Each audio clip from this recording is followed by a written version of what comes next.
The final decades of the 19th century saw the city of Paris at the centre of an artistic revolution, the birth of Impressionism.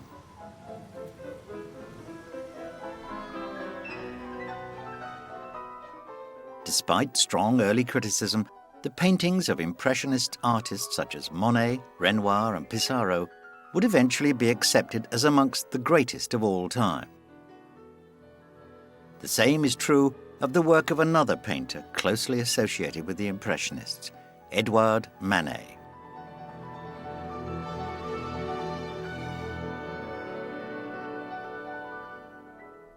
Of all the artists of the age, Manet was perhaps the most contradictory of them all. Though regarded as a controversial and rebellious figure, Manet spent his entire working life pursuing conventional fame and fortune. Though closely associated with Monet in particular, Manet was not strictly an Impressionist artist. Perhaps most importantly of all, a painter now accepted as one of the greats was often unsure of his artistic direction and deeply hurt by criticism of his work. Only at the end of his life did Manet achieve the acclaim that his genius deserved.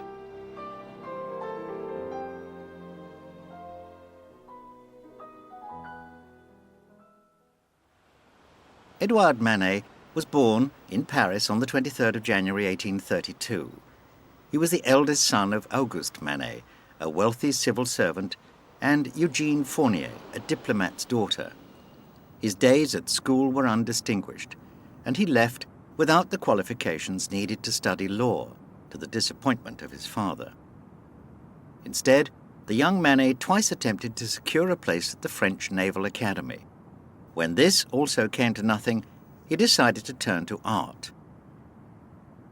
During his school days, he'd shown a talent for drawing, attending special classes with Antonin Proust, a boy who would become a lifelong friend. Therefore, in 1849, Edouard's wealthy father made available the funds to pay for his son to train as an artist. In January 1850, Manet's student years began.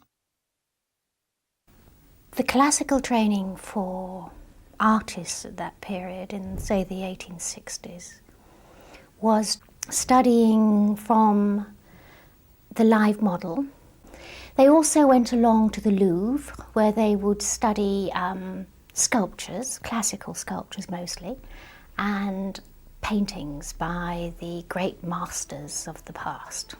And they'd learn about techniques as well. They'd learn how to make preliminary drawings, how to transfer these onto the canvas, and it was all a very complicated and very craftsman-like process. His master was Thomas Couture, an established 35-year-old painter who worked within the academic tradition that dominated French painting at the time. Couture's best-known work, Romans of the Decadence, painted in 1847, was a typical academic painting, a massive, idealized depiction of a scene from ancient history. Its dark tones, smoothness of finish, and intricate details were exactly what was sought by the juries of the Academy, or Salon, the official annual exhibition of French art. So dominant was the Salon that it was virtually impossible for an artist to become successful without his work being accepted for display there. For Manet, success at the Salon would be an obsession throughout his life.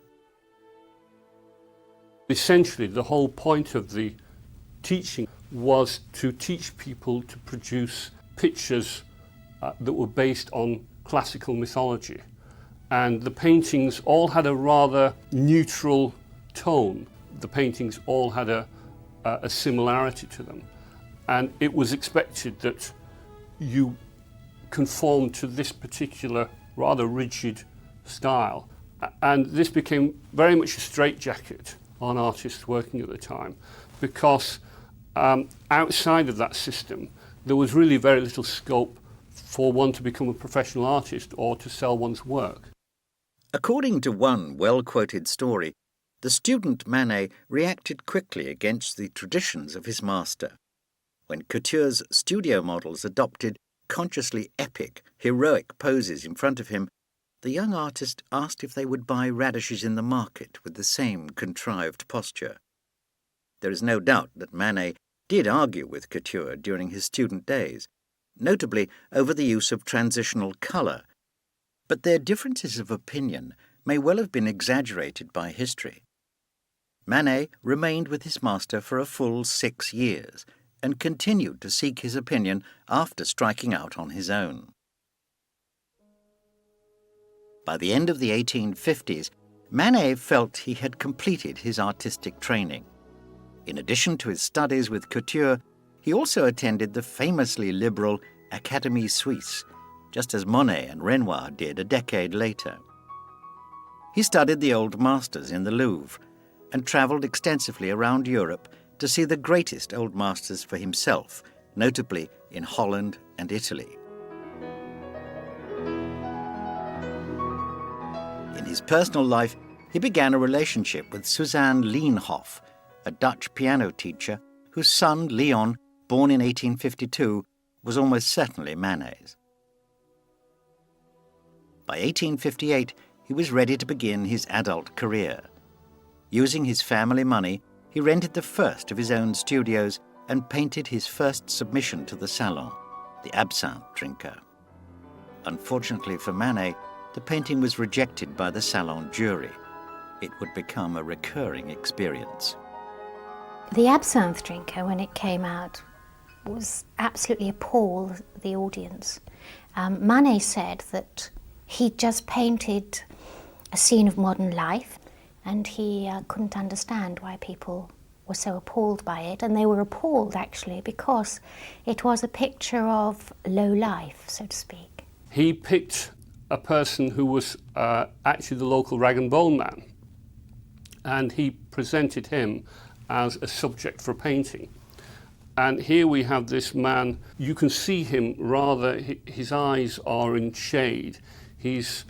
It's like a man the light's gone out in him personally. He's a ruined person.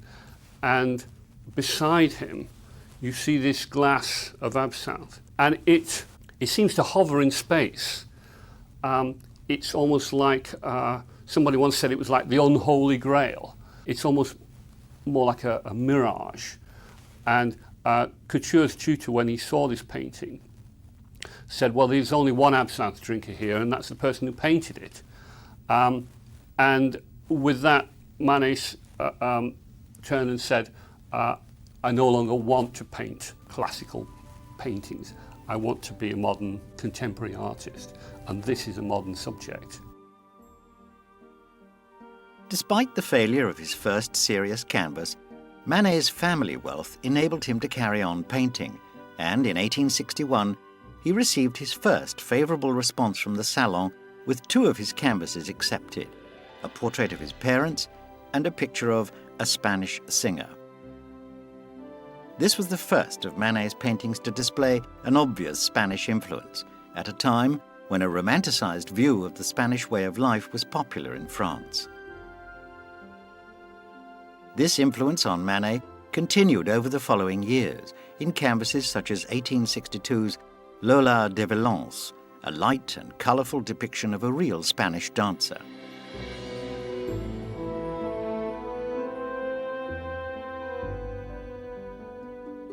He also painted bullfighting scenes, including one that was accepted by the 1864 Salon.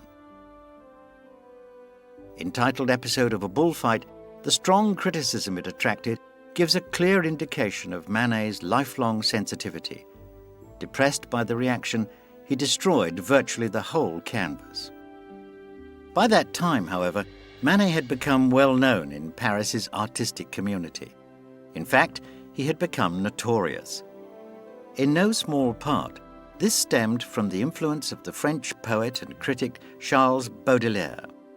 For years, Baudelaire had argued for a new kind of painting, a visual art that would take as its subject matter not the idealized historical scenes favored by the Salon, but real contemporary life. Manet met Baudelaire in 1860, and the 2 men became closely acquainted. Soon, Manet sought to become what his friend memorably termed the painter of modern life. Concert in the Tuileries, a small canvas from 1862, represented his first attempt at this bold new artistic aim. Baudelaire believed that the artist should portray the heroism of modern life, and that was what Manet was attempting to do in the concert. He focused completely on the haute bourgeoisie. It wasn't classical goddesses and so on. It was quite acceptable in a way because it was this class rather than the working class, say like Courbet painted. Right actually on the very left-hand side of the painting is Manet himself, almost hidden against one of the trees behind a lady who wears a blue bonnet is Baudelaire himself. And then you also get people like Edmond Duranty, and you get Fantin Latour, the painter Fantin Latour. So that most of Manet's friends are depicted in the painting. Also, when we see the painting, it has this very modernistic look to it. Curiously, the eye isn't actually set down onto one particular part of the painting. It seems to rather scurry about, picking up on one person and moving to another person, backwards and forth across the painting. And in a sense, that's very like what it would be like to be actually in the park itself.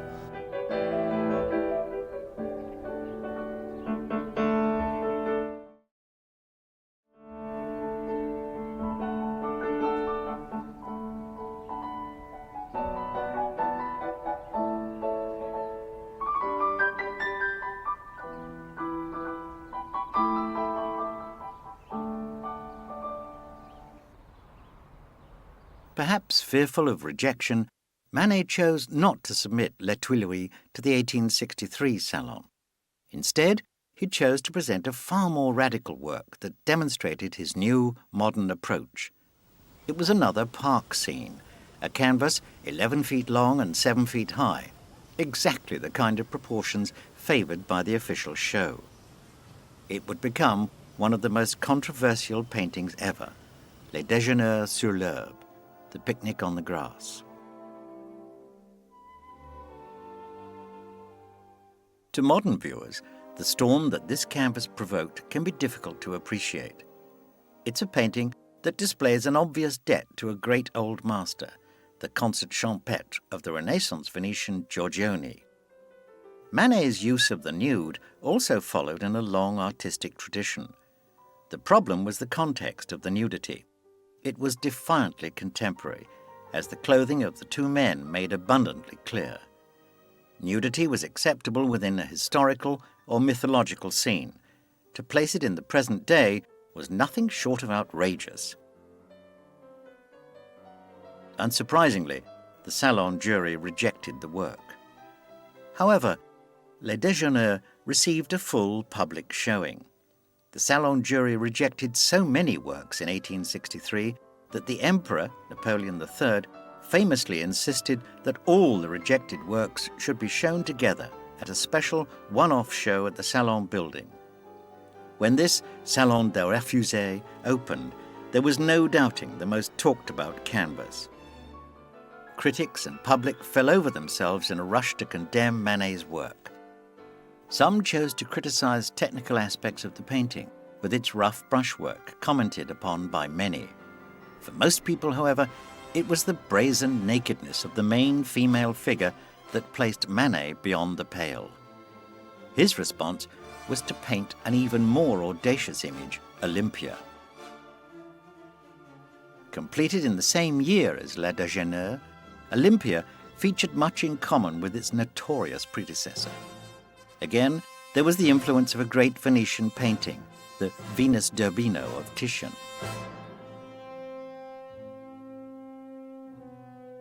The model used by Manet was Victorine Meurent, the same young woman who had posed for Les Déjeuners, and he once more depicted her in a scandalous state of undress. Even the painting's title seemed calculated to cause outrage. Olympia was a contemporary phrase for a prostitute. With Olympia, Again, he didn't mean to shock. He meant to bring a Renaissance reclining nude of a goddess up to date.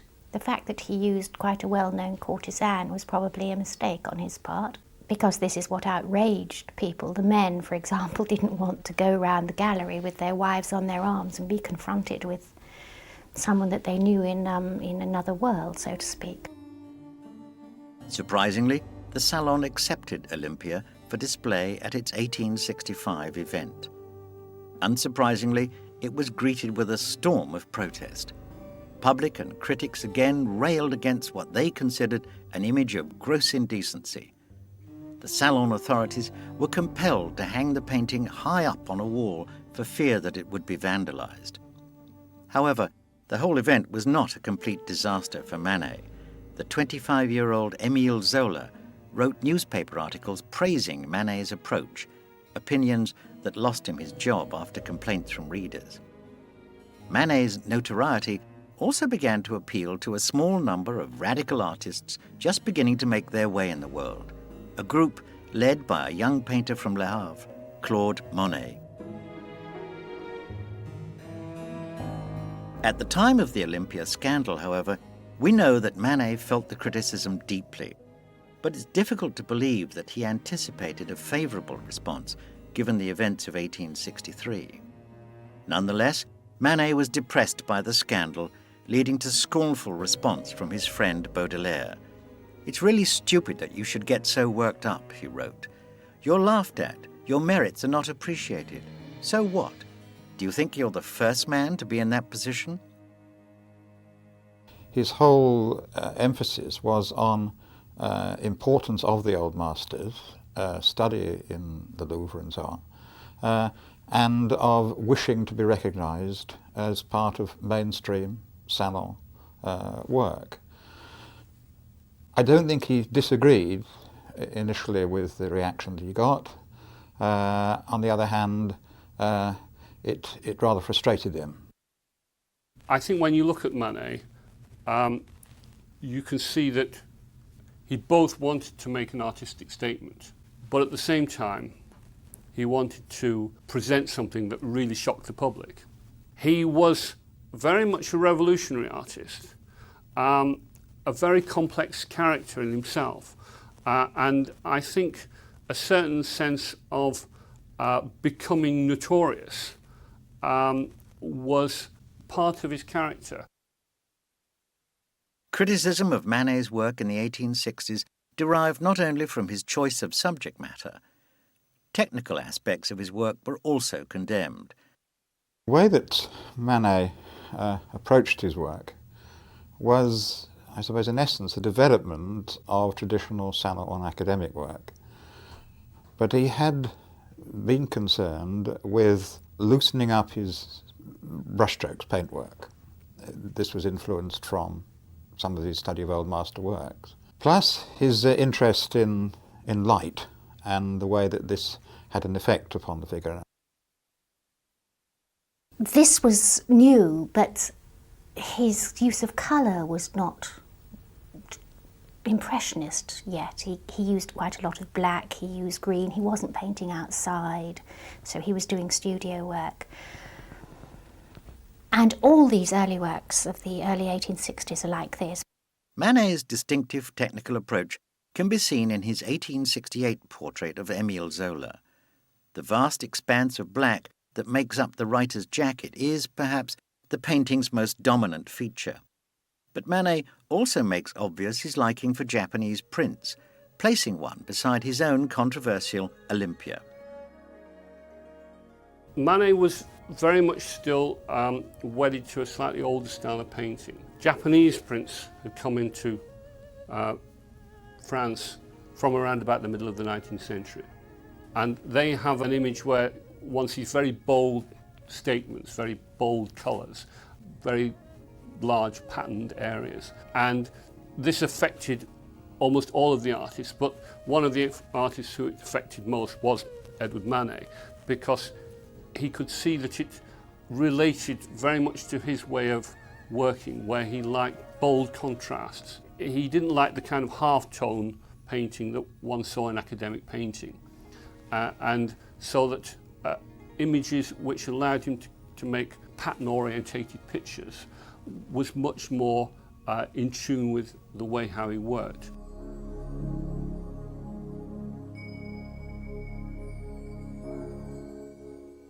By the late 1860s, Manet was not short of friends. Each evening, he would visit the Café Gerbois near his studios in the Batignolles quarter. There, he became the focal point of a social group that included artists such as Monet, Renoir, Degas, Basile, Pissarro, and Cézanne. These café meetings have become legendary in the history of Impressionism. Although we have no written record of the discussion that took place, it was here that some of the greatest artists of history developed their own unique ideas. These artists were in no doubt about their hero, Edouard Manet. The controversies he'd generated at the Salon had given him the status of a rebel. By breaking with the conventions of academic art, Manet had inspired others to do the same. And at the Café Gerbois, he sat centre stage, his notoriety admired by his younger associates, who became known as Manet's gang. He didn't want to be a leader of a painting movement. He wanted to follow his own feelings about painting, and he certainly didn't want to be a leader of people like the Impressionists, who were all from a lower class than he was. He actually got on better with Degas, who was an aristocrat and had more in common with him. Manet was something of a dandy, and he lived up to this, in fact. So he was absolutely appalled when he had these argumentative younger men coming and saying he was wonderful. At first, anyway. Later on, of course, he began to learn from them himself. Perhaps the most striking visual reminder of Manet's importance to his fellow artists is this portrait by Henri Fantin-Latour, entitled A Studio in the Batignolles Quarter. The star of the painting is undoubtedly the painter at work, Manet.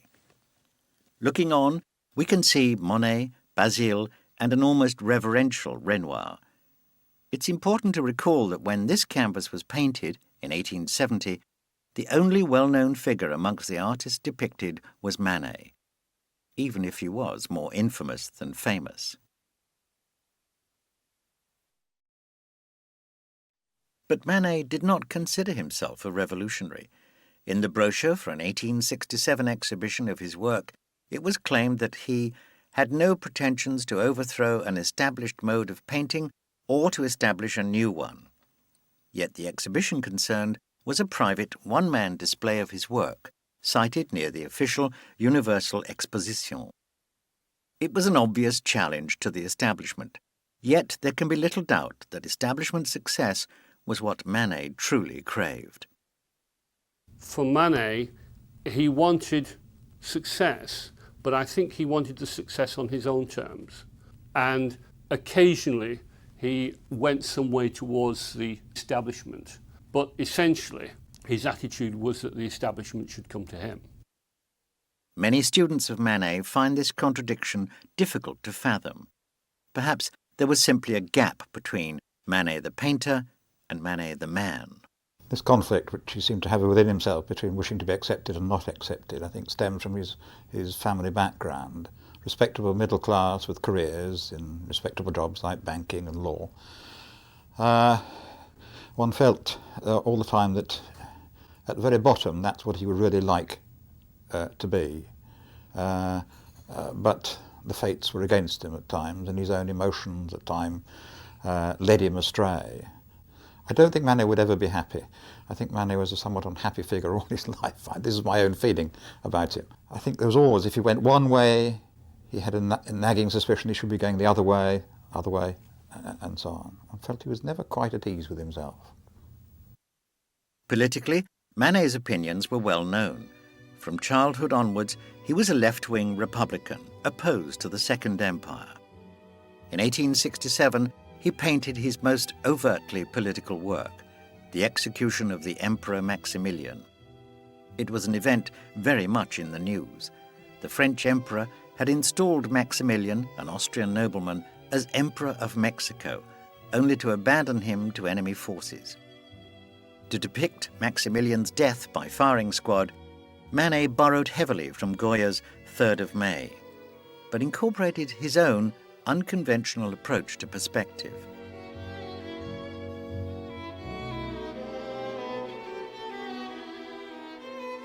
This approach can also be seen in The Balcony, a canvas from 1869 that again shows Goya's influence. But The Balcony is a significant work in its own right. Perhaps unknown to himself, he was making discoveries about the representation of 3 dimensions on a flat surface. The obvious thing is the balcony, the iron balcony, which cuts right across the central picture.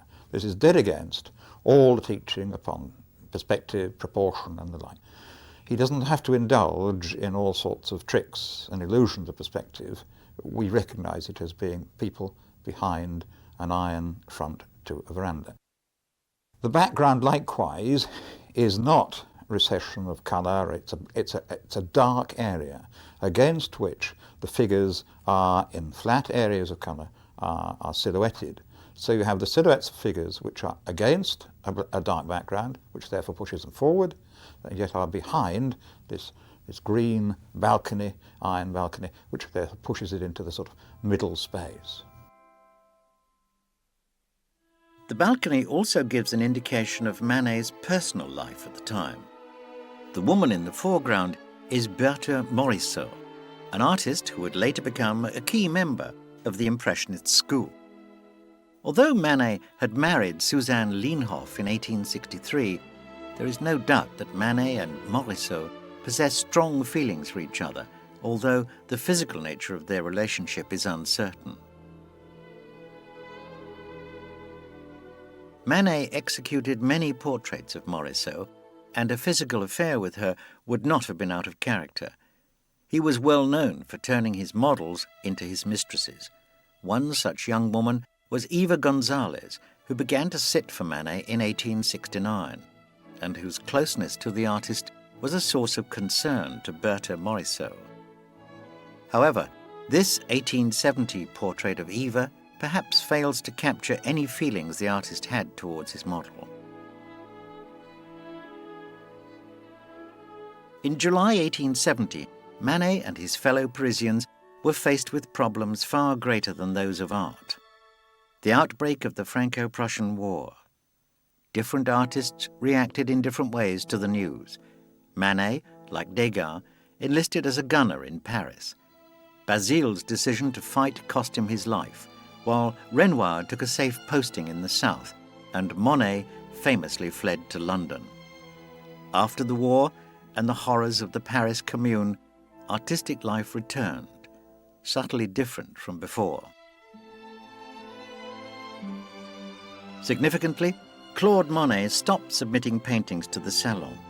Having already pioneered the Impressionist approach to light and colour with his paintings of 1869 and 1870, he and many of his fellow artists now began to grow frustrated with Salon rejections. They grew convinced of the merits of putting on their own independent exhibition. Eventually, in 1874, the first such show opened and was quickly christened the Impressionist exhibition. It featured the work of Monet, Renoir, Berthe Morisot, Degas, Cézanne and Pissarro. It did not feature work by Edouard Manet.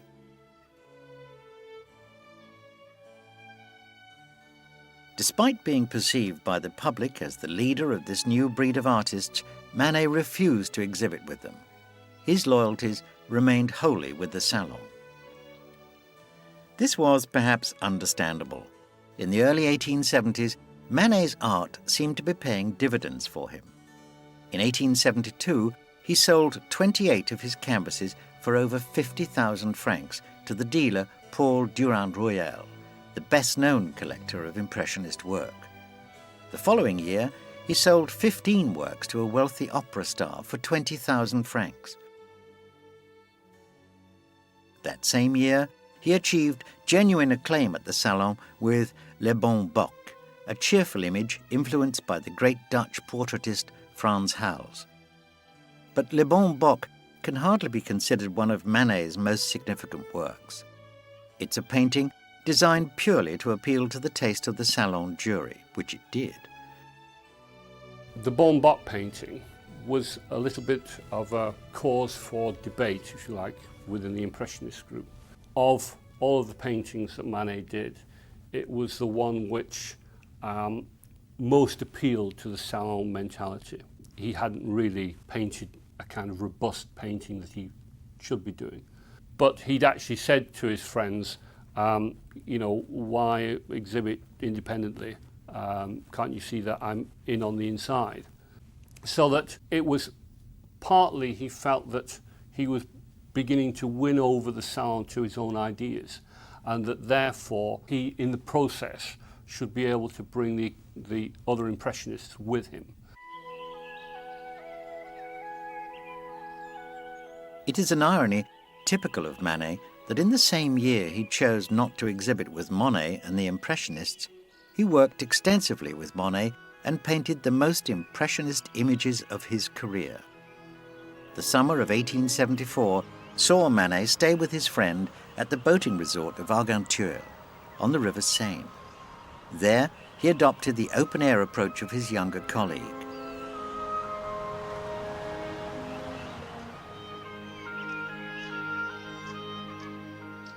This is Manet's famous image of Monet at work on his floating studio boat. It's interesting to compare this work with The Balcony from 5 years before. In the earlier work, facial detail was lacking. Here, it is almost non-existent, a typically Impressionist approach, most emphatic in the depiction of Monet's wife, Camille.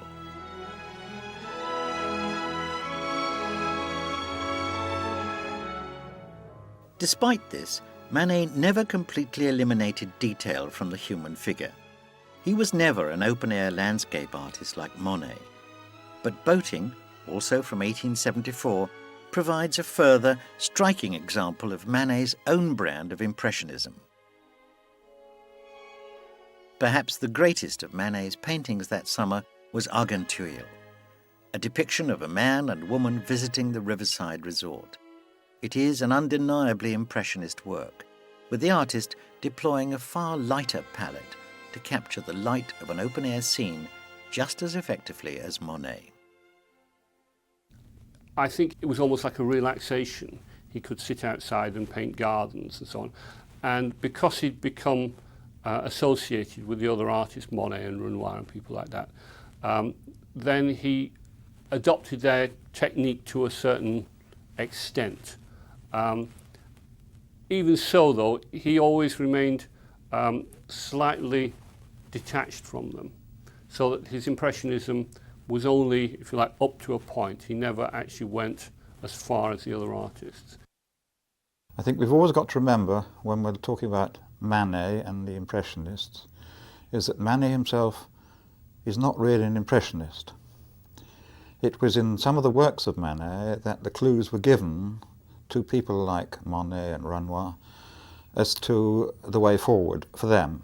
But the majority of his work is this struggle between him emerging from very much a classical past, training and interest, and these new ideas which were taken up and indeed enthusiastically fostered by these other artists. The year after his summer with Monet, Manet visited Venice, where he painted the famous Grand Canal, a vibrant image with choppy, Impressionist brushwork and a shimmering sense of light. The Grand Canal represents the conclusion of Manet's most Impressionist period. It's possible that his ongoing sensitivity played a part in this.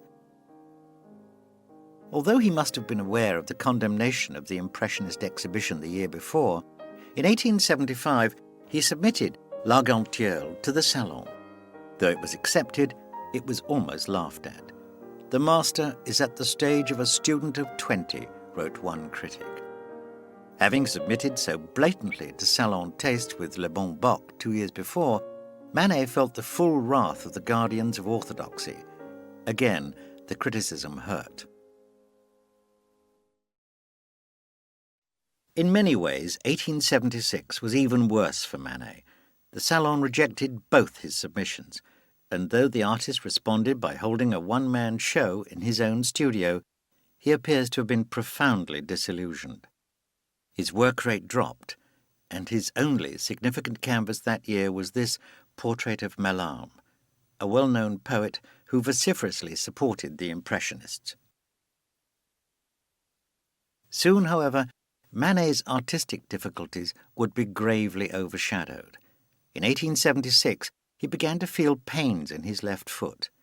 He dismissed it as rheumatism, even when he began to limp badly. It wasn't. It was locomotor ataxia, a disorder of the nervous system closely related to syphilis.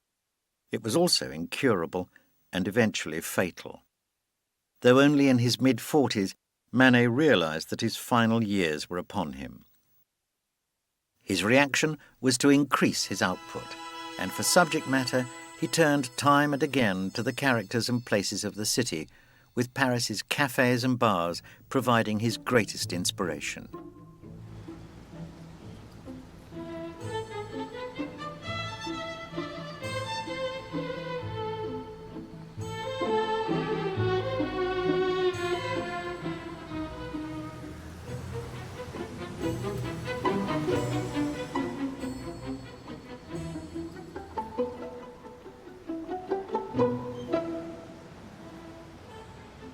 Canvases such as 1877's The Plum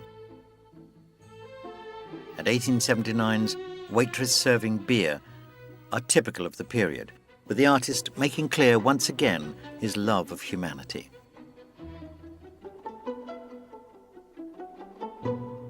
Cafe scenes such as these were not unusual.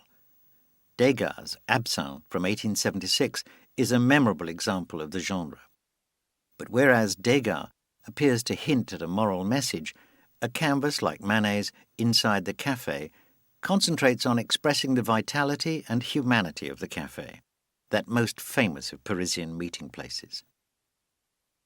In his café paintings, I believe Manet was trying to paint a scene of everyday life, in fact, and he changed from working outside, like in the Tuileries Gardens, to doing actually Impressionist work, like more like Degas, in fact, where he was working inside a cafe.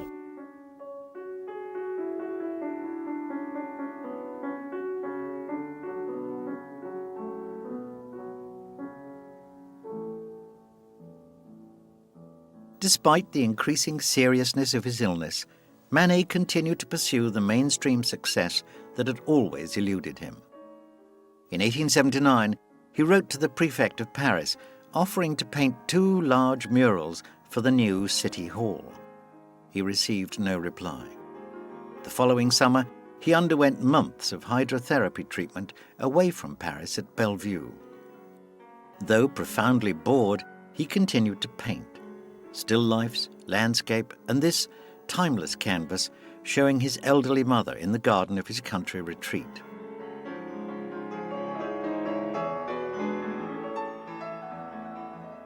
But his health was now failing badly, and the success he had always craved seemed to have eluded him. But the ironies of Manet's life were not yet complete. For the 1881 Salon, he submitted Portrait of Henri Rochefort, a canvas depicting a well-known contemporary event, the escape of a commune leader from his prison on a French Pacific colony. Like the execution of Maximilian, this was an overtly political piece of work, whose anti-government message was obvious at the time. However, the Salon had now changed its structure. It was now under the control of a committee of artists, not the French state, and this worked to Manet's advantage. Whereas he could not even exhibit his first political masterpiece, the portrait of Rochefort was not only accepted by the Salon, but awarded a medal. This meant that Manet could now show his work there every year without fear of rejection by the jury. At last, he was the established artist he had always wanted to be. Manet, towards the end of his life, through some serious illness. One feels that there's a certain sense of enthusiasm went out of him. On the other hand, he'd got a body of work, he'd got a pattern of work, he'd got a body of followers, and I think he rather sat back and instead of trying to go forward and experiment again, he was actually consolidating the work that he'd been doing. Meanwhile, taste had rather gone on as well. He had, in fact, influenced the salon so that they were looking at different work now, looser work and so on. And I think that the combination of those things meant that he, in a sense, compromised. I think that he ceased to push forward the boundaries. Meanwhile, the salon had begun to accept new ideas. And he enjoyed the recognition which they gave him. He had a medal and all sorts of honours. And I think that was something which he perhaps rather enjoyed when the rest of life was being somewhat disappointing. Better was to come. In 1881, he was awarded the Legion of Honour. His old friend, Antonin Proust, had become government minister for the arts and used his influence to secure this ultimate in official recognition. Unfortunately, Manet would not be able to enjoy for long his newfound acclaim. He had less than 18 months to live. But in that time, he summoned his artistic efforts one last time to create the painting that remains his last and greatest masterpiece, the Bar at the Folies Bergère.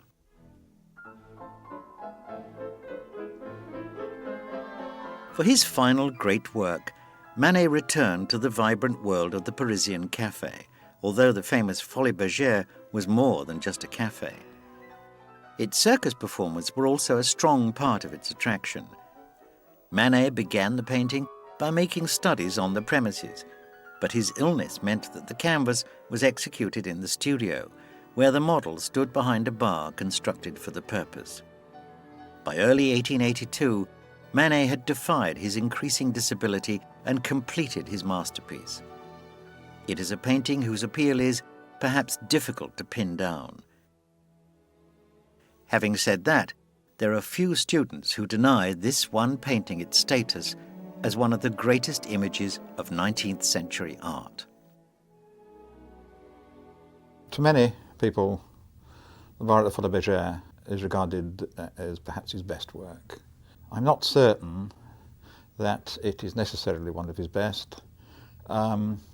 It certainly seems to bring together a number of the things with which he had been tackling throughout his life, and which other artists like Monet and Renoir and Degas and all sorts of others were also taking on.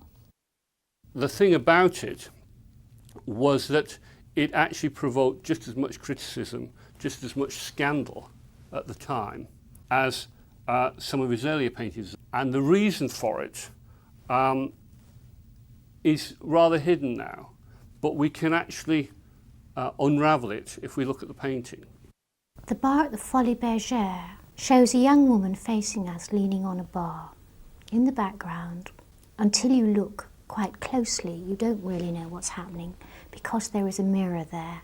So he put this mirror there to reflect what was going on in the rest of the room so that we could see it. But it puts the young woman in a rather ambiguous position in between two different realities, really. Now, because we're looking straight at her, and she's looking straight back at us, then her reflection would be directly behind her. But if we look at this painting, her reflection isn't actually directly behind her, it's off to the right. And the painting is actually two viewpoints worked together. And the reason why her reflection is set off to the right is for the other person in the painting. Because right at the very right-hand edge of the painting, we see a man dressed in a frock coat with a top hat. There is some evidence to suggest that barmaids at the time were on a very meagre wage and could supplement their income by giving sexual favours to some clients. And therefore, in that interpretation, the person that we see with the top hat and dressed formally is a patron, not simply for buying the alcohol, but for buying sexual favours as well. She is talking to a well-dressed, man about town, the kind of person who would go to the salon to see the paintings. What Manet is saying is that you, the viewer, you, the person who looks at this painting, you, the person who's goes to the salon, who's a member of the upper middle class, you go to this girl on your afternoons off, shall we say, for a completely different agenda. And this created enormous scandal in the 1880s. I don't know that you could say that the Folies Bergère was specifically his masterpiece, but I think that you could say that it was his final statement. Manet attended the 1882 Salon, where Bar at the Folies Bergère was an overwhelming success, but he was now a dying man. The following winter, the end drew near. On the 20th of April 1883, he underwent the amputation of a gangrenous leg, but the operation failed to benefit the stricken artist. 10 days later, on the 30th of April, Edouard Manet died. He was 51. In his life, he had at last achieved the success he craved. For a lot of the time that he worked, he was rather shut out from the salon. He was almost branded as a heretic. And it was only towards the end of his life that he became accepted. Even so, despite that fact, I don't think his ideas changed at all. And some of his paintings, even at the end of his life, were just as rebellious, if you like, or provoked just as much reaction as some of the paintings that he did at the beginning of his life. So I think that Manet relished the idea of being the leader of the avant-garde movement.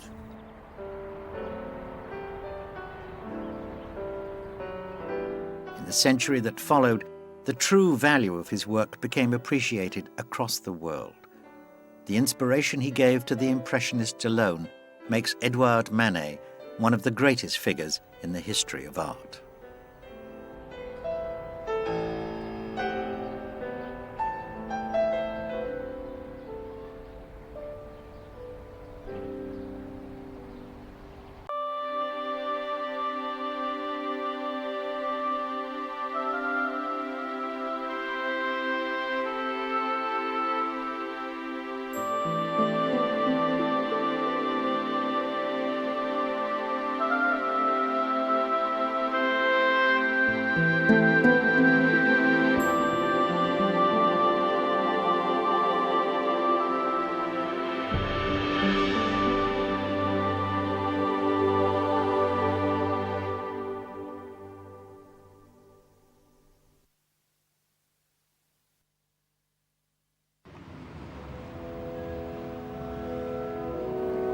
Between 1874 and 1886, the city of Paris was the venue for an artistic revolution. The 8 exhibitions of work by the artists who became known as the Impressionists, Monet, Renoir and Degas, were amongst the now famous names who featured at these exhibitions. But the only major artist represented at all 8 was Camille Pissarro.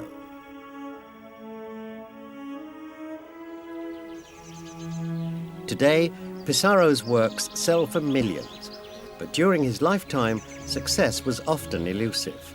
It took time for his genius to be recognized, but genius it undoubtedly was. As a man, he was a radical, a passionate believer in the importance of the individual.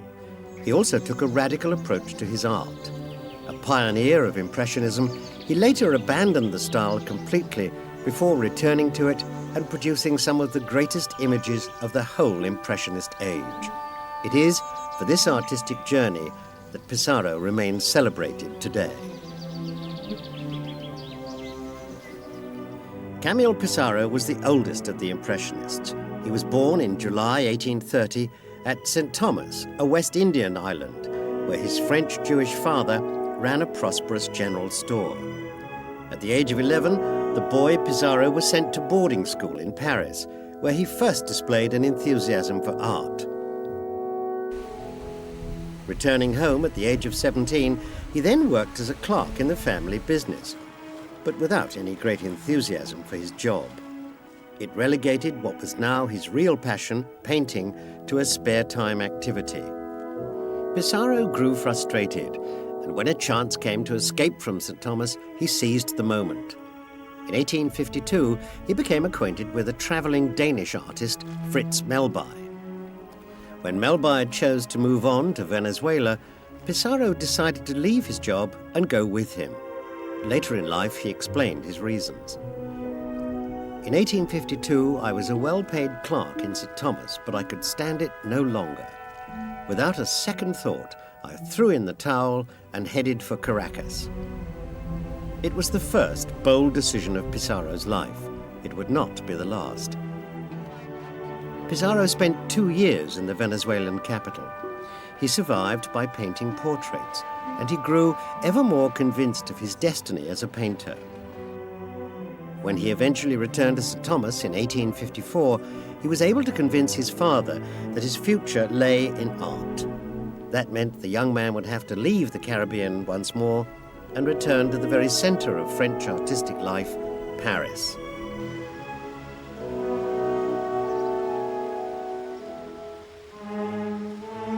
What he carried with him when he went to France was his love of the countryside. So he began, in fact, painting the countryside. And although later on in his life he was interested in including people because he was a socialist and he wanted to put people working in the countryside, to portray the countryside properly, basically he was a landscape painter, and that's how his upbringing influenced him. He never left that love behind. Because he was born so far away from the heart of France, he had a much slower development than the other Impressionists. His ideas were slightly more in tune with the Barbizon painters, artists like Millet and Courbet, and provided in some senses a mediating force between the Barbizon painting and that earlier phase from the 1850s and the early 1860s to Impressionism from the later 1860s and into the 1870s.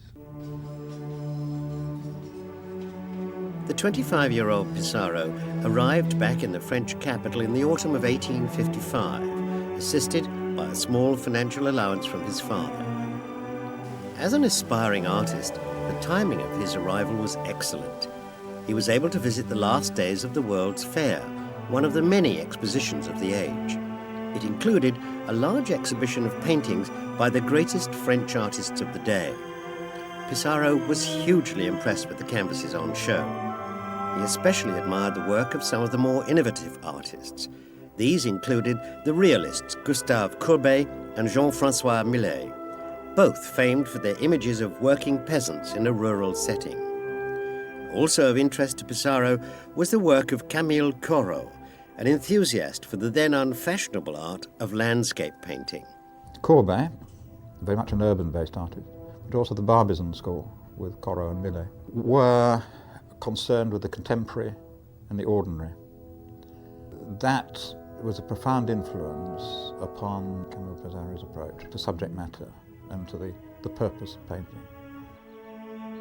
Corot was among the first French landscapists to paint outdoors in the open air.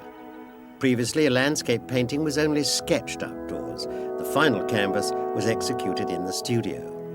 But in the mid-19th century, Camille Corot and the painters of the so-called Barbizon school reacted against the old tradition.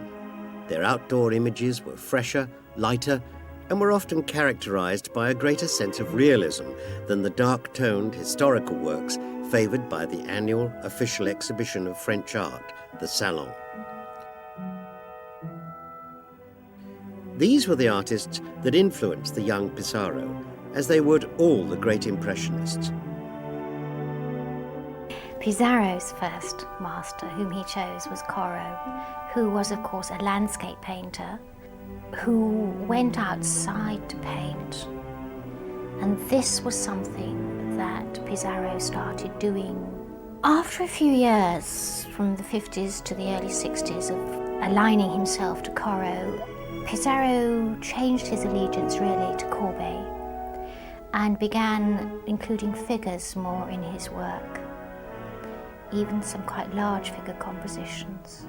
But what he took from Courbet was the application of paint, the free brush stroke, and what appealed to him as well in Courbet was Courbet's political stance, which was socialist. Courbet caused a revolution in subject matter. Instead of painting even the aristocracy, let alone Greek nymphs, he painted the peasants that he knew from growing up in the countryside.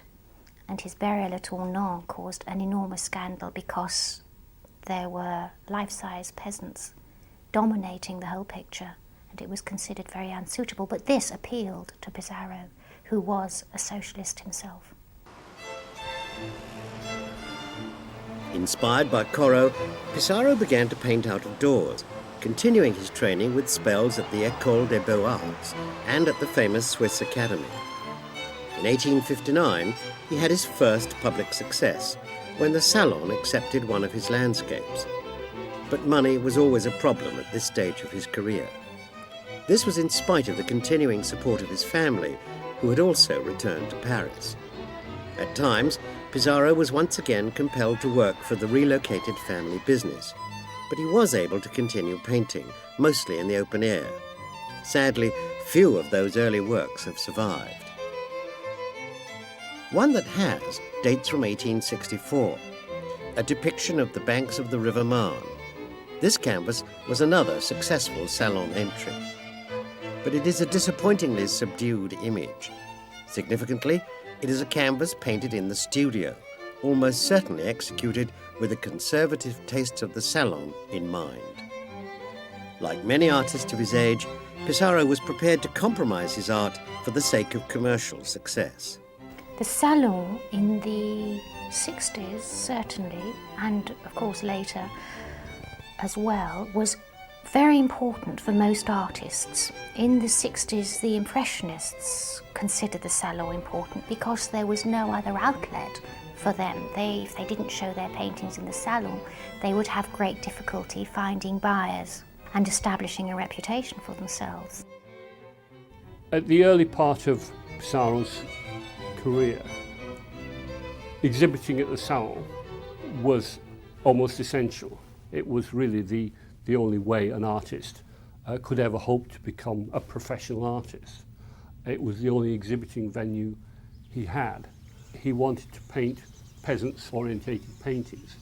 Now, there was in fact a niche for that kind of artist within the Salon at the time, despite the fact that the majority of paintings were classical paintings from Greece and Rome. It gave him an intro into the Salon, but it was never one that allowed him really to build very much of a career on, and so he looked outside of that system. In 1864, Pissarro's desire for commercial success was understandable. He was now head of his own family. 4 years previously, he took up with his mother's maid, Julie Vellet. In 1863, the still unmarried couple had a son, Lucien, the first of their 6 children who would reach adulthood. Money now became even tighter, but somehow the young family survived. In 1866, the Pissarros moved to the town of Pontoise, to the northwest of Paris. It was cheap, and it gave Camille Pissarro the opportunity to paint in the open air. But he was now in his mid-30s, and his art was still evolving. Pissarro's influences revealed themselves in his work. In Barges at La Roche-Guyon from 1865, he used the palette knife in the manner of Gustave Courbet.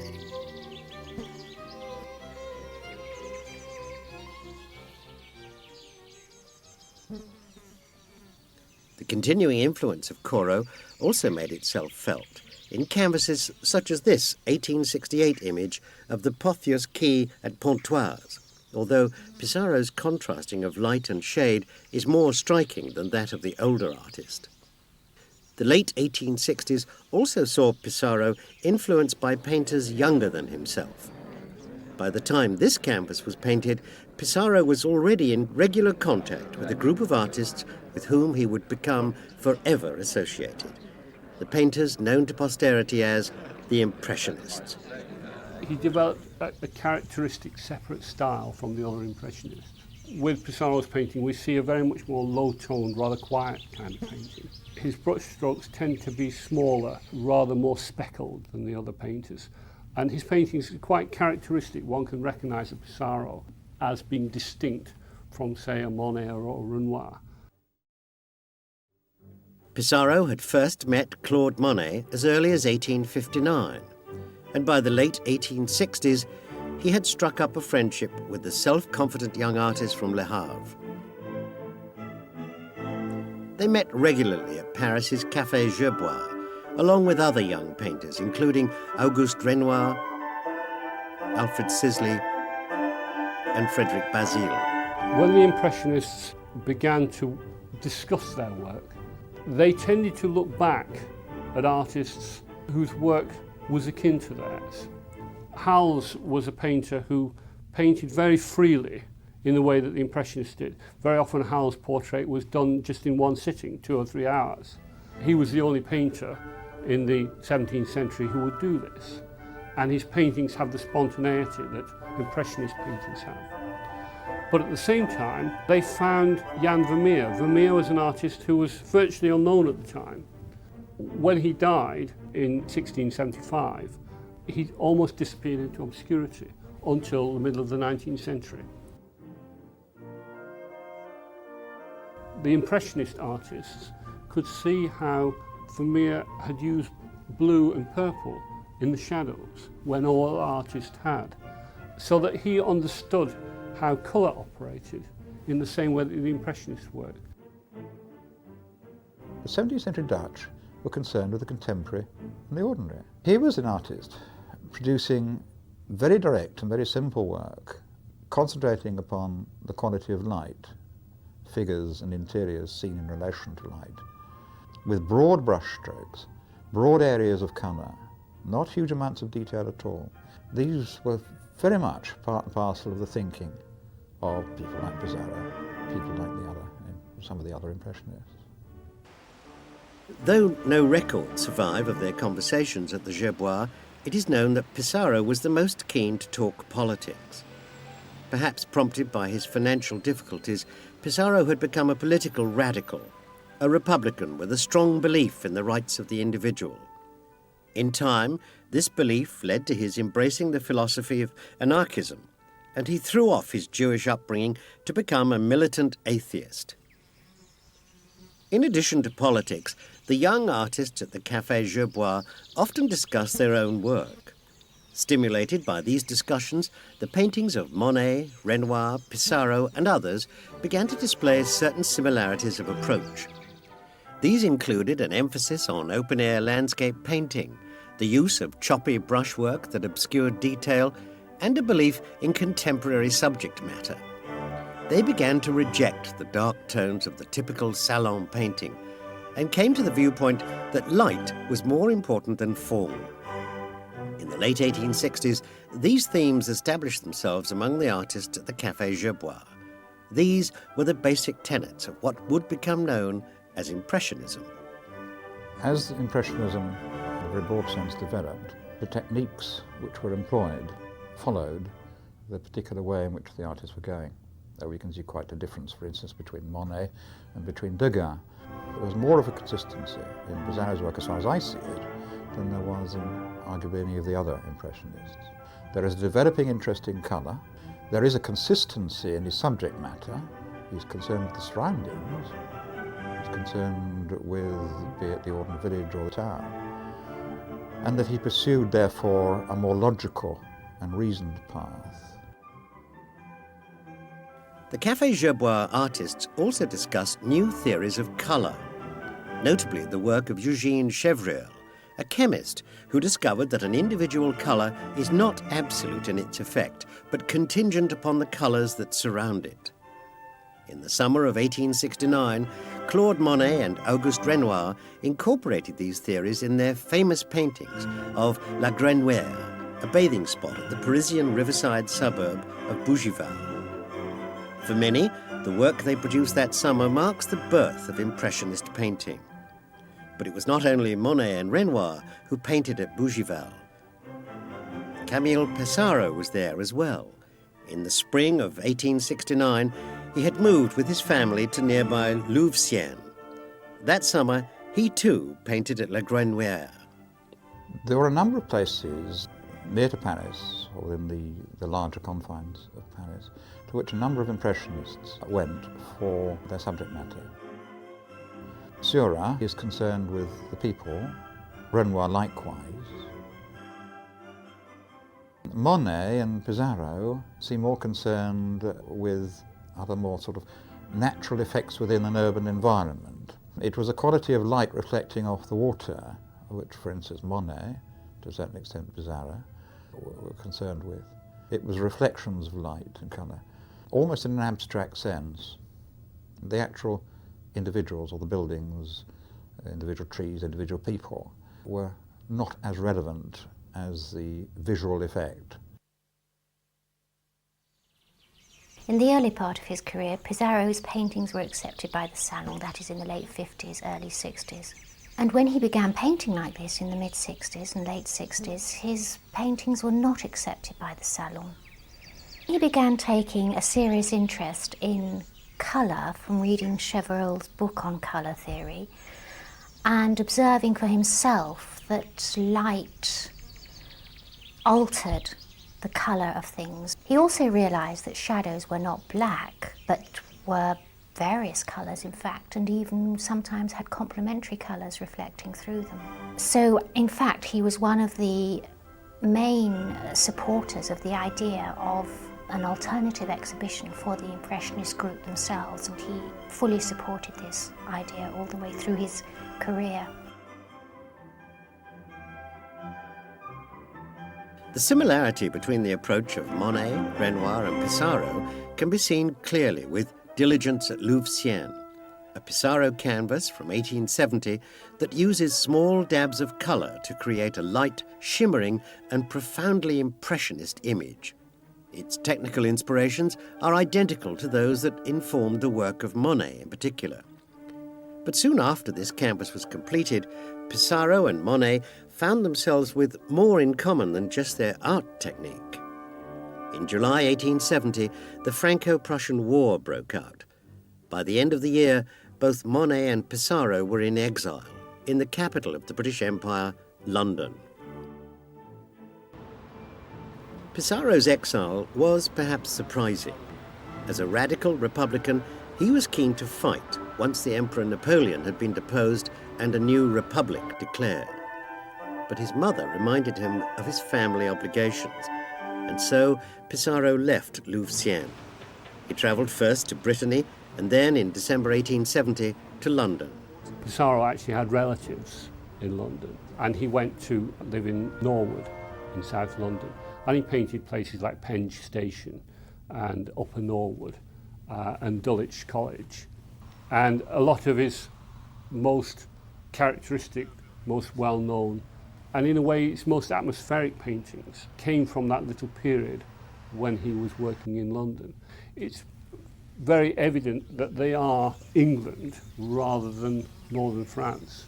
This became a sign for him that he could create images that gave a sense of place and not simply the sense of the light effects within a strict Impressionist theory. It was a mixed time for him. On the positive side, he was able to study the great works of Turner and Constable alongside his fellow exile Monet. He also continued to paint, producing memorable images of the South London suburbs where he lived, including this painting of the famous Crystal Palace. He met Paul Durand-Ruel, the art dealer who, more than anyone, would back the Impressionists with hard cash. Finally, Pissarro used the London exile to legitimise his relationship with Julie. In June 1871, they married at a register office in Croydon. But by then, Pissarro was desperate to return to France. That month, he wrote bitterly to a friend, "Here there is no art. Everything is a matter of business. It is only abroad that you realise just how beautiful, great and hospitable France is." But when he was able to return to his home, later in 1871, he found a disastrous scene waiting for him. Prussian soldiers had used his Louveciennes house as a billet, with terrible consequences for the hundreds of paintings the artist had had to leave behind. Pissarro himself estimated that over 1,200 paintings and drawings had been taken or destroyed. This is the reason why so little of his 1860s work can still be seen today. Remarkably, Pissarro appears not to have brooded long on this undoubted disaster. No sooner had he returned to Louveciennes than he was once more painting in the area. Road at Louveciennes gives a flavour of this post-war work, as does Wash House at Bougival, an 1872 canvas with a strong emphasis on the physical labour of the washerwomen. Many times in his career, Pissarro returned to the theme of working people, and people themselves tend to be emphasised more in Pissarro's work than that of the other great Impressionists. But when this canvas was produced, the term Impressionism was still unknown. So were its major practitioners, virtually all of whom had given up submitting works to the Salon. Camille Pissarro was now in his early 40s and still struggling, although Paul Durand-Royal did purchase the Crystal Palace and other canvases for small but badly needed sums of money. In August 1872, with his family, Pissarro moved back to the town of Pontoise, to the district of L'Hermitage, where he continued to paint and be exposed to artistic ideas. In 1877, he painted Côte de Bœuf Hermitage, a work which shows the influence of a fellow artist and friend who had also moved to the area, Paul Cézanne. They were working together in 74, and they both did paintings of red roofs at Pontoise. And Cézanne probably learnt from Pissarro something about constructing a painting. And of course, Cézanne went on to make amazingly constructed, thought-through paintings after that period of working with Pissarro, and he referred later in life to Pissarro as the great Pissarro, as his master. What Pissarro learnt from Cézanne was perhaps something about colour, a certain confidence in approaching the motif.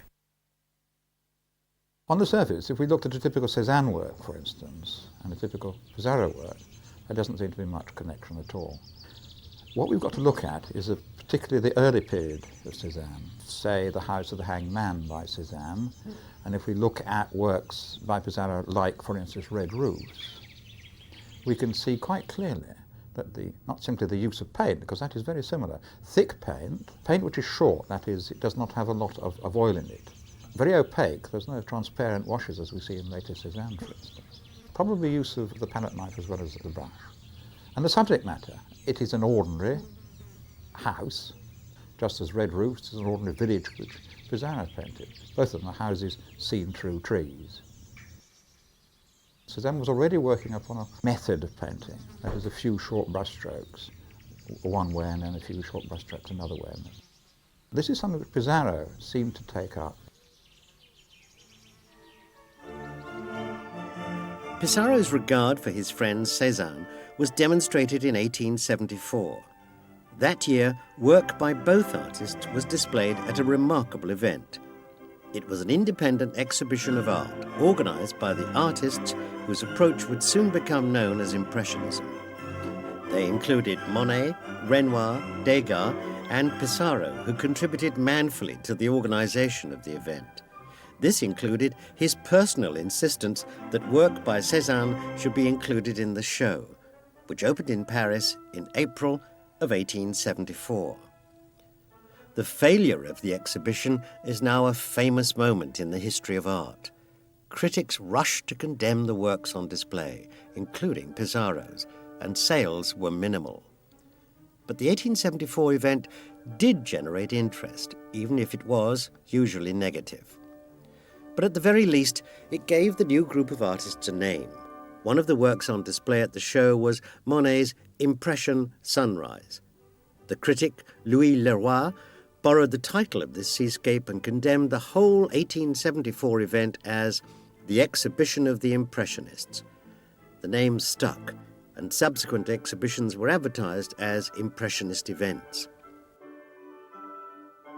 In all, 8 exhibitions took place in Paris between 1874 and 1886, with the critics and public growing ever more appreciative of the work on display. Of the many great artists who contributed to the exhibitions, only Pissarro was present at them all, an Impressionist painter with his own unique approach. In the 70s, his pictures were more structured. Maybe it was the legacy of Corot, but he was interested in composition and volume, for example, in a way that Monet was not. Monet's paintings became dominated by the brushstroke, whereas Pissarro's, although the brushstroke was very important, they also had a certain tightness about the composition, which marks him out from Monet, and Renoir, in fact. So he was a more structural painter at that point in his career. In the 1870s, Pissarro's regular contributions to Impressionist shows did little to improve his financial well-being. An economic recession hung in the air. Dealers like Paul Durand-Ruel, who admired the Impressionists, were unable to buy their work. By now, Camille Pissarro was well into his 40s and often depressed at the apparent failure of his career.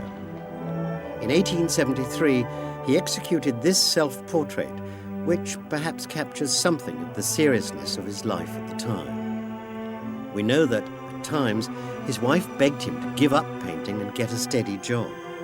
It's fortunate that he didn't. Over the next 30 years, he created some of the finest paintings of the Impressionist age, and success would eventually be his. Rural themes continued to feature strongly in his work. 1873's The Haystacks, Pontoise, shows the artist's ability to capture a fleeting moment in the everyday life of the countryside. As in many Pissarro images, working people are also included in the scene. As we've seen, Pissarro was always keen to incorporate men and women into his landscapes. A striking example of this was The Threshing Machine from 1876, a painting whose themes include the nobility of toil and the dubious benefits of the industrial age, all unified by typically Impressionist brushwork. By the early 1880s, the depiction of rural labour had become the dominant theme in Pissarro's art. By that time, his fortunes were at last beginning to change.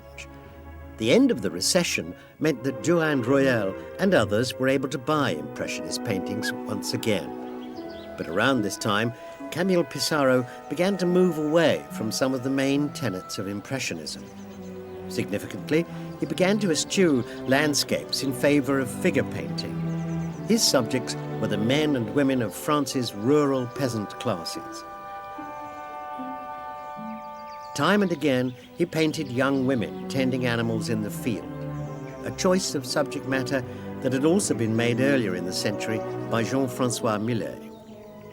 Millet's work was seen by many as overtly political, and it's possible to see a political message in Pissarro's work, especially his images of rural labour. By the mid-1880s, he had become a follower of the radical political philosophy of anarchism. With this in mind, it's difficult to believe that his many images of labouring peasants were entirely devoid of a political subtext. Pissarro was very much a socialist. He had this idea that work was an honourable activity. Work where one used one's hands was real work. And so his paintings tend to show pictures of scullery maids, people working out in the fields, and they do tend to depict people rather more distinctly than somebody like Monet. For Pissarro, it is a specific painting of a person, usually doing a particular job. So there is a certain sense of his underlying political philosophy coming out through his paintings. His philosophy was that he was concerned that we should all be concerned with everybody. In a sense, everybody is equal, and that there are structures which get in the way of that, and they need to be dismantled. Political structures as well as things like aristocracy, and also the economic structure, the capitalist system. But anarchist is not something which was necessarily destructive. What it was concerned with was what we might call now left-wing socialism. It disagreed with the contemporary order of society, particularly in its relation to people. In the late 1880s, Pissarro's radicalism in politics was joined by a similar boldness in his approach to painting. If we look at The Gleaners from 1889, we can see this dramatically. In subject matter, it is typical Pissarro. It depicts the rural tradition of gleaning, whereby poor peasants could collect any corn left in the field after harvest. In 1857, Millet famously depicted the same subject. But Pissarro's painting is totally different from Millet's. It's also easy to see that it differs radically from his own earlier work. Remarkably, in the late 1880s, Pissarro abandoned Impressionism completely. The stimulus for this change in technique came directly from the artist Georges Seurat. In 1884, at the age of 24, Seurat announced himself to the world with his famous large painting, The Bathers. It was a revolutionary canvas. Drawing on the latest in colour theories, Seurat had pioneered the technique known as divisionism or pointillism. This involved the use of individual dots of unmixed paint painstakingly applied to the canvas. It was a complex and self-consciously scientific approach to painting. As applied by Seurat, pointillism resulted in monumental images seemingly frozen in time. Soon after The Bathers went on show, other artists began to employ his innovations, and Seurat's approach became widely known as Neo-Impressionism. Neo-Impressionism in some ways was an extension of Impressionism, in that it used tiny brush strokes, but it was disciplined to a dot. It was interested in colour theory, which it carried to extremes.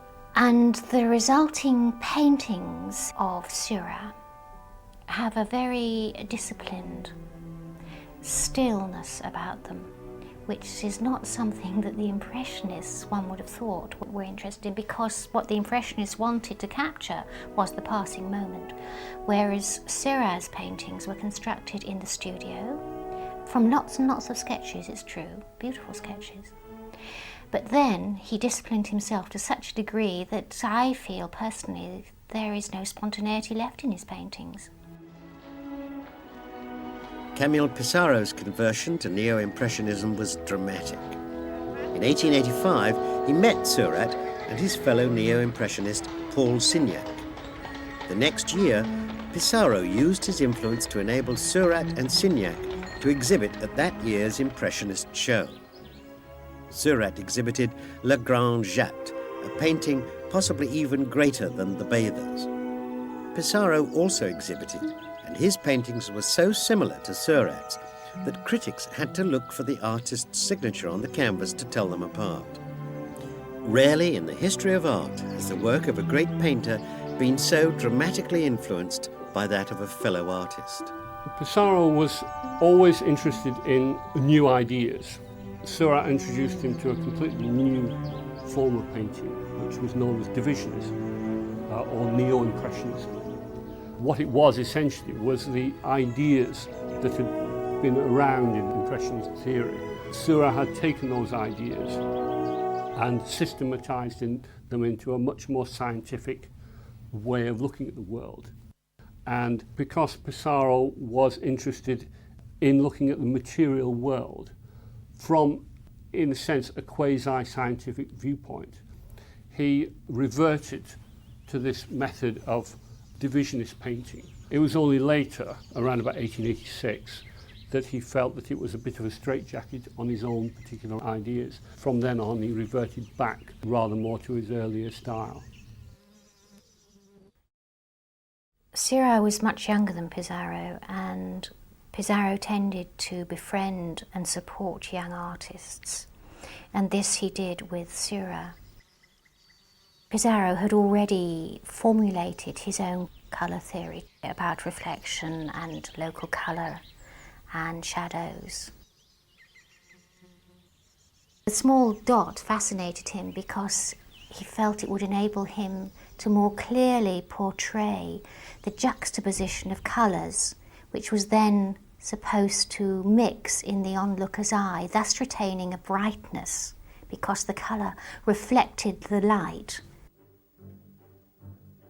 The second half of the 1880s saw Pissarro fully committed to neo-impressionist technique. The Gleaners provides enduring evidence of the artist's remarkable conversion.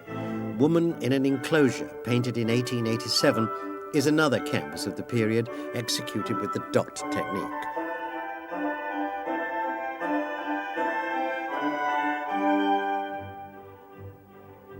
While this image of a foggy day at Île-la-Croix at the port of Rouen remains a fine study in atmosphere and light composed using the pointilliste method. But images like this proved unpopular. Many of Pissarro's fellow artists condemned the sheer speed with which he had adopted the technique pioneered by Seurat. Many admirers of Pissarro have argued that his neo-impressionist works are simply not in the same category of greatness as those of the younger artist. Possibly Pissarro realized this himself. We do know that by the end of the 1880s he sought to return to the more spontaneous approach of his earlier career. By 1890 he had abandoned neo-impressionism forever. He was now 60 years old and growing ever more secure, at least financially. His Impressionist canvases began to sell for good prices, and the Pissarro family were able to buy a large house at Éragny, a village to the north of the town of Gisors. The art market was beginning to change. Exhibitions of single artists began to take place. Dealers such as Durand Royal grew increasingly powerful, and the power of the once mighty salon began to diminish. Increasingly, the public and the critics realized the greatness of the Impressionist artists, Pissarro included. Unfortunately for the artist, in 1889 he suffered a serious eye infection. As a result, he was left physically unable to paint out of doors. As someone who had believed in open-air painting all his working life, it was potentially a disaster. But his response was admirable. He began to paint scenes from indoors, looking out of the windows. A fine example is this 1897 image of the vegetable garden at his Éragny home, one of many fine 1890s canvases inspired by his property. But the artist often grew restless with Éragny. Prevented from painting outdoors, the frustration he must have felt is easy to imagine. As a reaction, he began to travel more. The 1890s saw Pissarro moving on from place to place, primarily painting from hotel rooms. Like his friend Claude Monet, he began to produce series of paintings depicting the same scene at different times of the day and in different climatic conditions. The finest of these works were produced during 2 journeys made by Pissarro to the city that had inspired him before, a place that would also inspire Monet to great achievement, the city of Rouen. Pissarro's paintings at Rouen were primarily concerned, as far as I can understand it, with it as a bustling industrial urban society. If we see these works in that context, then I think we can understand them. This was the contemporary and the real, his anarchist philosophy in the sense that that is what is the reality of life, that is work, whether it be the harbour, whether it be the industrial buildings. That is, as I feel, his main concern when at Rouen. At Rouen, unlike Monet's paintings of the cathedral, Pissarro went and painted the docks. This, of course, reflects his own political interests and his socialist leanings. He wanted to paint workers, he wanted to paint real life. The Rouen paintings are just part of the great body of work produced by Pissarro during the 1890s, the last full decade of his life. With every passing year, his status and wealth grew, but he continued to move on, spending as little time as possible at his Iragny home. Increasingly, it was Paris that provided the artist with his inspiration, and a painter who had devoted his life to rural open-air painting now turned his hand to cityscapes executed indoors. The results were remarkable. The Parisian series paintings represent the final stage of Pissarro's artistic development and his final triumph as an artist. The Pont Neuf provided Pissarro with the subject matter for many of his later works. This 1902 canvas, named after the bridge, proves that even in the last full year of his life, Pissarro was capable of executing a masterpiece. The brushwork captures fully the bustle and pace of city life in the new 20th century. But Pissarro's Pont Neuf series also includes images such as the Pont Neuf monument to Henry IV, Fog, which is more a study of the city's atmosphere than the city's people. The famous Tuileries gardens also attracted the attention of Pissarro. But of all his Parisian paintings, it is those that depict the Boulevard Montmartre that remain the most famous. In 1897, Pissarro took a room at the Hôtel de Russie and began to paint images of the thoroughfare below. In all, he executed 14 canvases of the Boulevard Montmartre.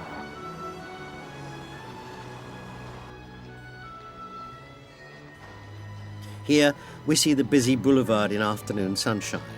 There is movement, there is life, and there is light, all executed in the choppy brushstrokes that had outraged established opinion just a quarter of a century before. By now, images like this and this companion piece showing the boulevard on a rainy afternoon were better understood by critic and public alike.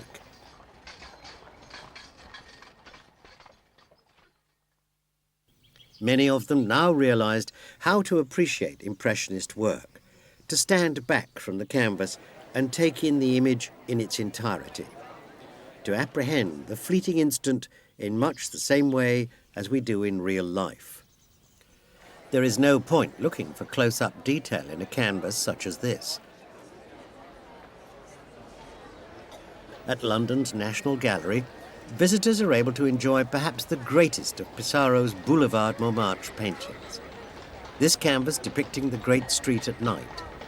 It is a timeless, shimmering image, a dramatic exploration of the effects of artificial light.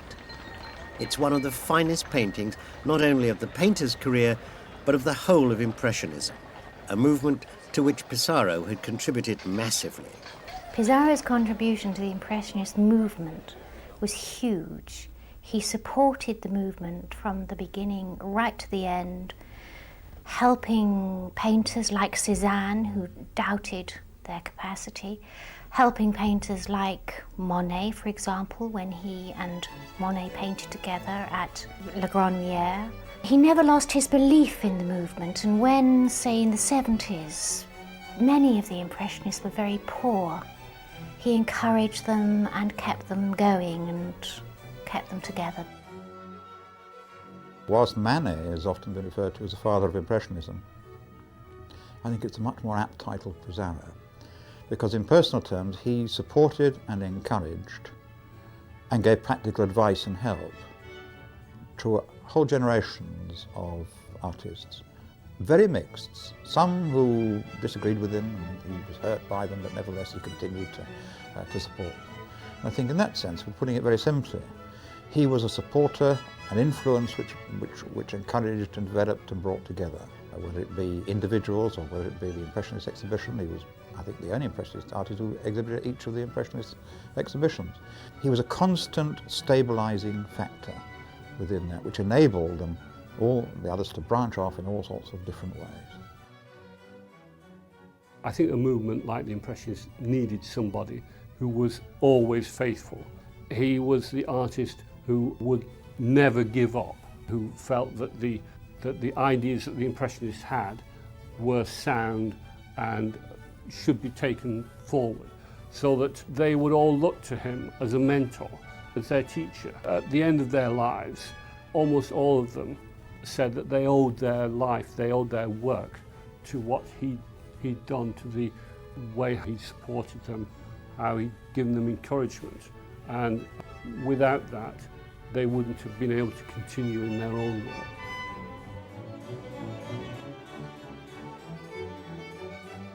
Of all the great artists of the Impressionist age, Pissarro is unquestionably one of the greatest. By the time of his death in 1903, his art had enabled him to triumph over poverty, obscurity and doubt. And though his son Lucien went on to become a well-known artist himself, it's the work of Camille Pissarro that remains his finest legacy. His rural landscapes, his images of labour, his great series paintings, even his neo-impressionist work. In total, it remains a mighty achievement, a radical artist's response to the ideas and techniques of one of the most remarkable ages in the history of art.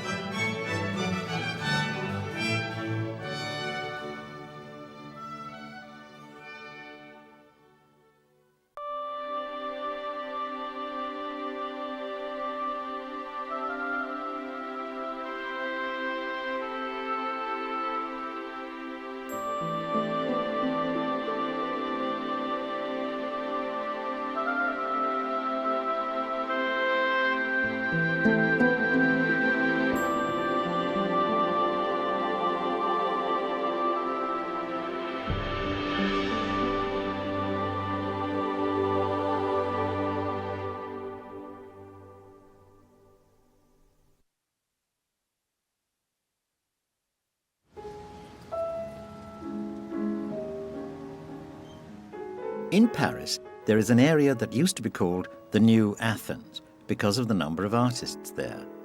As well as painters and writers, it was an area popular with prostitutes who plied their trade in the shadow of the church of Notre-Dame de Lorette. But there was also a more respectable element, including bankers such as Auguste Degas. On July the 19th, 1834, his son was born there, Hilaire Germain Edgar. While he was still a child, Edgar moved with his parents from the Saint-Georges district of Paris to the area of the Luxembourg Gardens, to what was then Rue de l'Ouest, now Rue d'Assas, and then on to Rue Madame.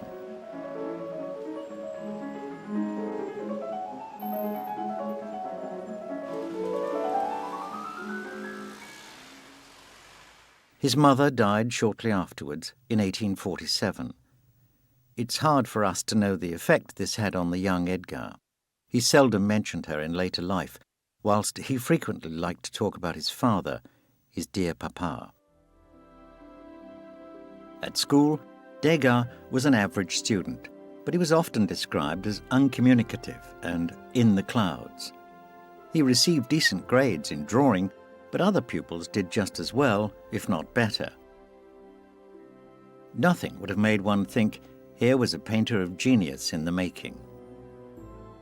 However, after completing his schooling, Degas decided on a career in art, and on the 7th of April 1853, a few days after leaving school, he was given permission to copy at the Louvre.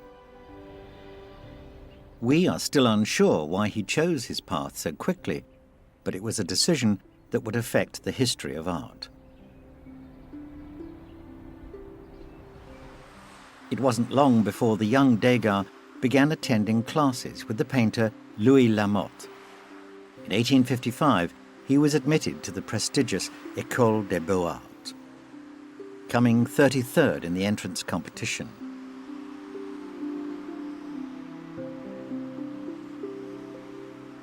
It was around this time that Degas met Ingres and followed the latter's advice when he told the young painter, after seeing some examples of the work of Degas, "Never from nature, young man, always from memory and the engravings of masters."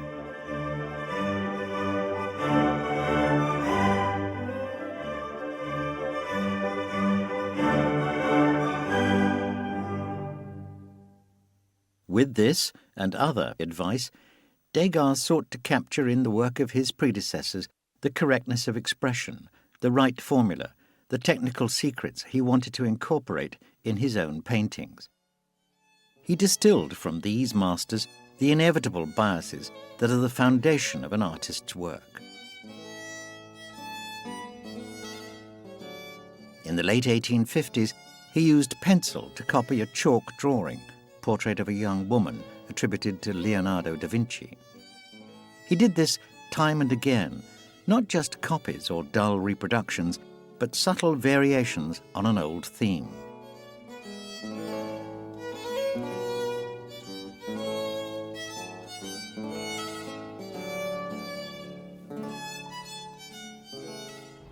In 1856, Degas decided to spend some time in Italy. In Rome, he put portraiture to one side and opted for more conventional studies. History paintings which were never completed, paintings of local people, and copies of old masters.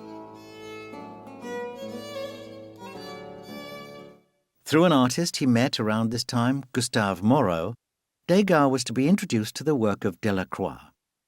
It was this that added an appreciation of colour and movement to the reverence he already had for the style of Ingres. With this hunger for work and the assiduous study of other painters came a great deal of self-doubt. He had a tendency to doubt everything, including himself, to jump into projects only to leave them just as quickly. But, just as he was complaining about portrait painting being boring, he finished one of his most important oil paintings at the time, Family Portrait, later renamed the Bellili Family. Bellili Family is an interesting painting in the context of 19th century art. It's, on one hand, it's a very traditional conversation piece, a family conversation piece. If we then begin to analyse it in terms of the relationship to Degas himself, this of course is his own family, the paternal side of his family, Italian. And it's quite clear that as one begins to look at it, the careful composition is actually telling us about the relationship within that family. It is here that Degas begins to show a taste for domestic drama, a tendency, as the writer Paul Jameau put it, to lay bare the hidden bitterness between figures, even when they seem to be presented to us as merely portraits. In this painting, one would expect to see happy, smiling faces. What we see is the Baron virtually with his back to us. The Baroness, she stands in the middle of the room. She's very erect, rather aloof, rather proud, and her children, her daughters, are with her. His wife's expression is disdainful and cold. The little girls, I think, are fine, but there's obviously something happening between the two adults which is not quite comfortable. It would therefore give us an indication that that family was not necessarily the happy family, loving family. It was very respectable, and to outward appearances was very upright and honourable. In the autumn of 1859, the painter returned to Paris and moved into a spacious studio in the part of Paris where he'd been born. With a return to Paris, he also returned to history painting and tackled his largest historical canvas, The Daughter of Jepta, in an effort to emulate the sweeping works of his then hero, Delacroix. At last, Degas indulged in the delights of colour, using unconventional juxtapositions of tone and scattered explosions of vibrancy across the whole painting.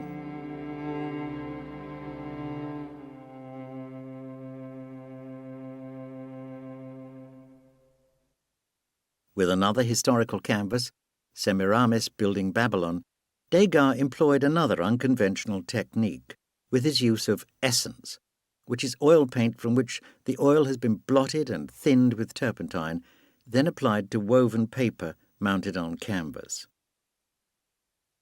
He tends to use this word painting essence, Now, in fact, this was a sort of method he adopted to dry out the liquid oil paint.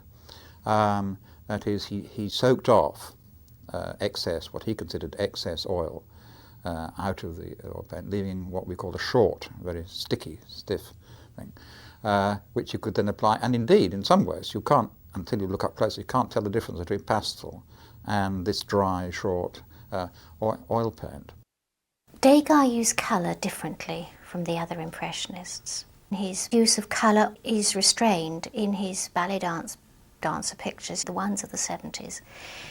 He used white, sometimes pink, sometimes a little touch of pink or a little touch of red, and that could be the only bright colour in the whole painting. When he did his outdoor paintings, for example, with the racehorses, the colours there could be very, very strong, but again, he didn't use a lot of colours. It wasn't until he started doing his pastels in the later part of his life, in the 80s and 90s, that he really went wild with colour.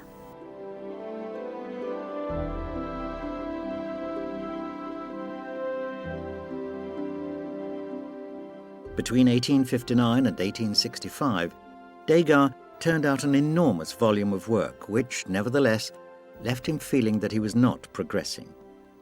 He became completely taken up with his art, which left him seeming aloof and grumpy. His impatience with people was becoming legendary even then. And then, around 1865, things started to change. With his painting Scene of War in the Middle Ages, he was finally allowed to exhibit at the prestigious Salon in Paris, which he continued to do regularly until 1870. Apart from this canvas, he seemed to have forsaken historical paintings and until early in the next decade concentrated solely on portraits.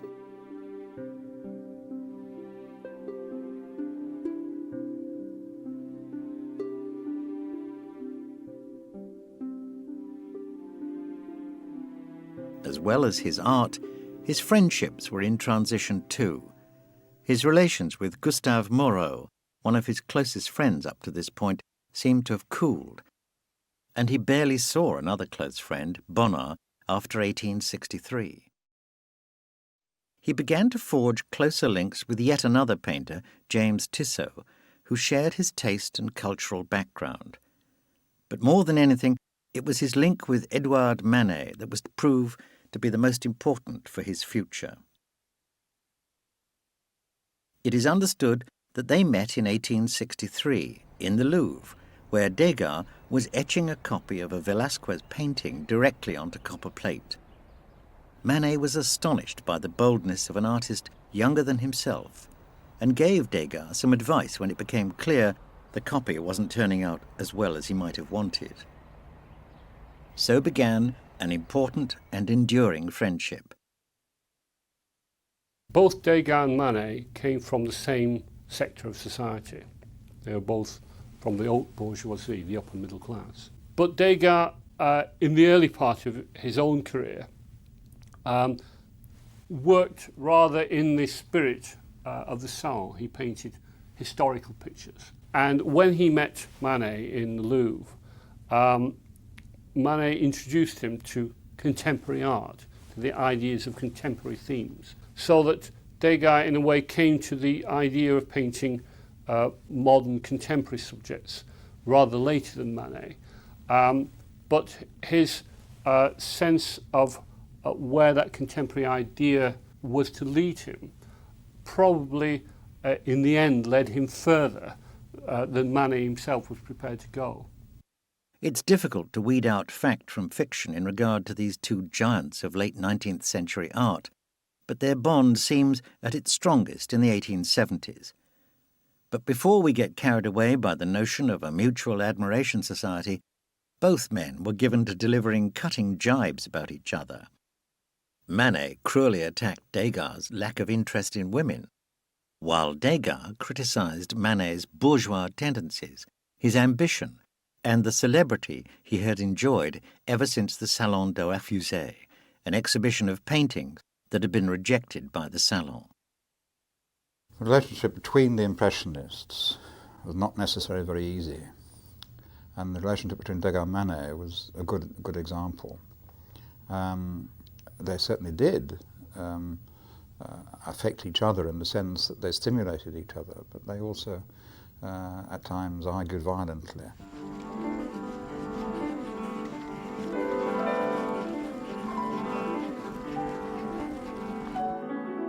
A theme which recurs again and again in Degas' work is his interest in racecourses, which began after his many holidays in Normandy with his friends, the Valpinsons, starting in 1861. Their estate, Menil-Hubert, was near the racetrack at Argenton, and the rustic setting reminded Degas of the English coloured prince he loved so much.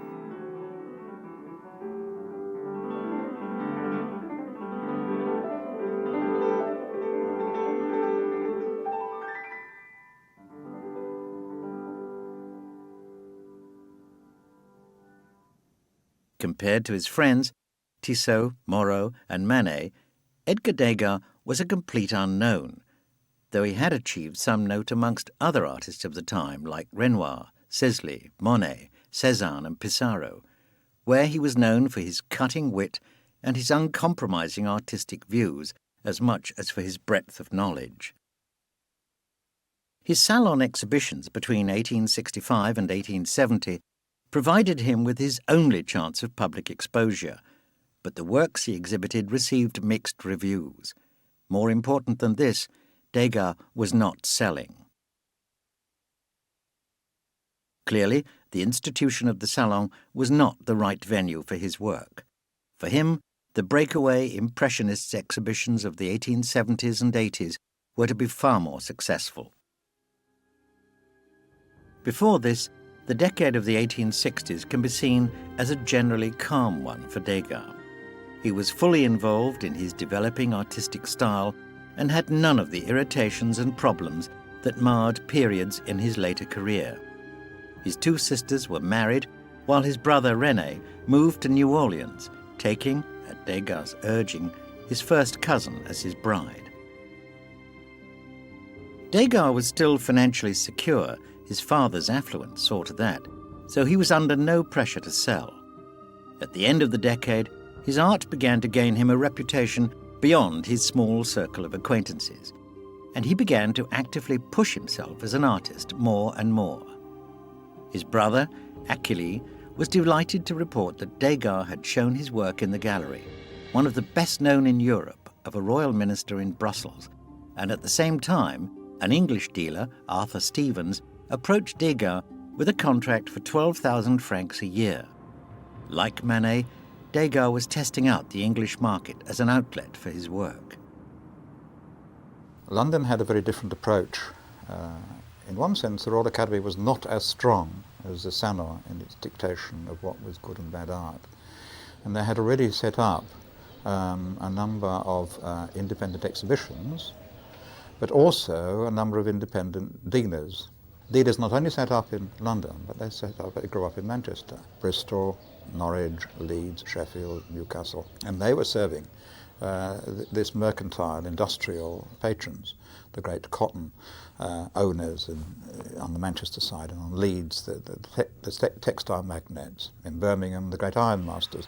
And so London proved to be a very important tapping into a network of patrons through not simply the exhibitions, but also this network of dealers. There was a sort of English market for Impressionist paintings. Rather interestingly, the main English market for Impressionist paintings came from a French dealer called Paul Durand-Ruel, and he had a gallery in England.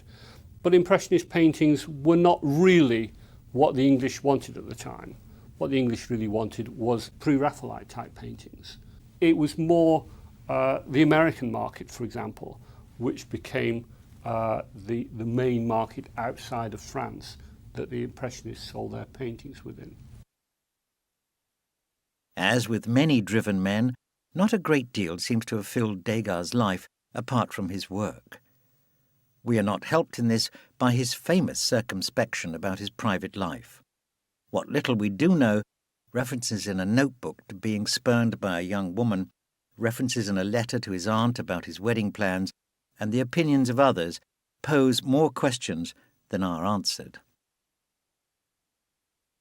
Degas had a very secretive private life. He never married. He was always a bit of a misogynist. He loved the little girls who he drew, the ballet dancers and the girls who posed for him. But his own view of people was always rather acid. He had a rather witty temperament. A painting such as Interior, also called The Rape, says more than any commentary could say about his shadowy, emotional and sexual life. In a young woman's room stands a man who seems to have no business being there. He has staked out his territory. His hat and coat are scattered throughout the room. She is slumped with her underwear half off one shoulder. In the centre of the room, in the light of a table lamp, are a pair of scissors and some white fabric spilling from a box lined with deep pink. Seldom has the loss of virginity been so graphically symbolised. It's a study of a relationship between a man and a woman, like the Bellelli family, if you like. And maybe it reflects on a situation that the sort of woman Degas was painting could find herself in. He painted prostitutes and lower-class working women. I would hesitate to relate it to his own life. Where the painting actually comes from is a realist story. It's actually from a relatively little-known novel by Émile Zola called Thérèse Raquin. And the story of Thérèse Raquin was, by any stretch of the imagination, one of the grimmest and most cruel stories ever written. So that I think that, in a sense, it was rather more an illustration of someone else's story rather than specifically his own attitude. Degas' own lifestyle, his own way of approaching people, was rather distant and aloof, but perhaps not quite so aggressive as one would get in a painting like Rape. In September 1870, Degas and Manet both enlisted in the National Guard, just at the time of the Franco-Prussian War and the famous Paris Commune. War brought tragedy.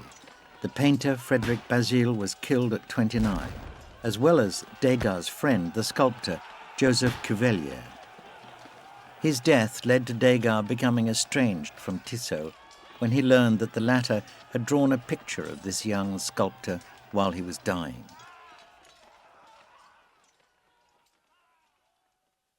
In terms of his work, though, the war brought about some good. Around 1870, Degas painted a portrait of a bassoonist friend with the Paris Opera surrounded, in the pit, by his fellow musicians. It's a good enough piece of work, but more importantly, there in the top corner of the painting is a brief glimpse of a group of people who were to dominate much of Degas' later work, ballet dancers.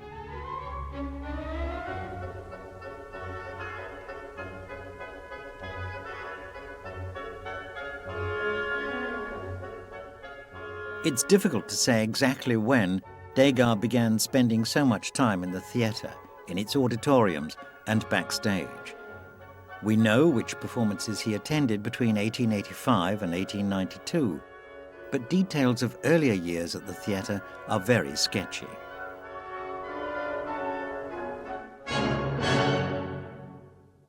He was fascinated with theatre, which I suppose there's something about his relationship with reality and imagination. And he got permission to go behind the stage to do pictures of ballet dancers. Starting in the early 1870s, Degas turned out an increasing number of ballet pictures, some showing dancers on the stage, but more often in their classes. They were immediately successful, and it was this fact, as much as anything, that prompted Degas to paint so many of them. He wanted to catch them, in fact, not from the usual position of the viewer sitting down inside the theatre. He wanted something more personal in a way, something certainly more personal to him and to them.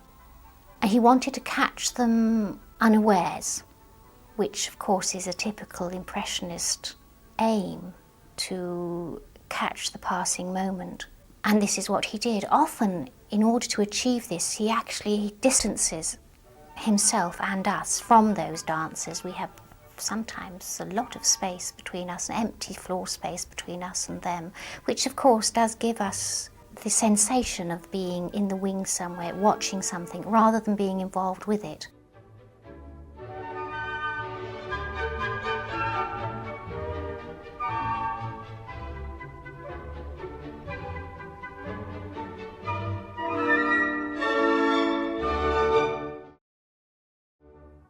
Unlike Monet, Renoir or Pissarro, Degas sold work often but not steadily. However, the introduction of Degas' work into the market and the exhibitions he took part in led to a marked change in the painter's work. A small network of Degas enthusiasts was developing, and a group of collectors was in the making. As a result, the artist paid more attention to career choices. His day was quite predictable. Work during the morning and afternoon, and at night he would go to the Champs-Élysées and from there to a cafe to hear some singing. A change to this routine was to come when his brother René finally persuaded him to visit him in New Orleans. Throughout his stay in New Orleans, Degas was astonished by what he saw. He took in everything: the various shades of the black women who looked after the children, the houses with their imposing columns, and the twin-funneled steamboats of the Mississippi.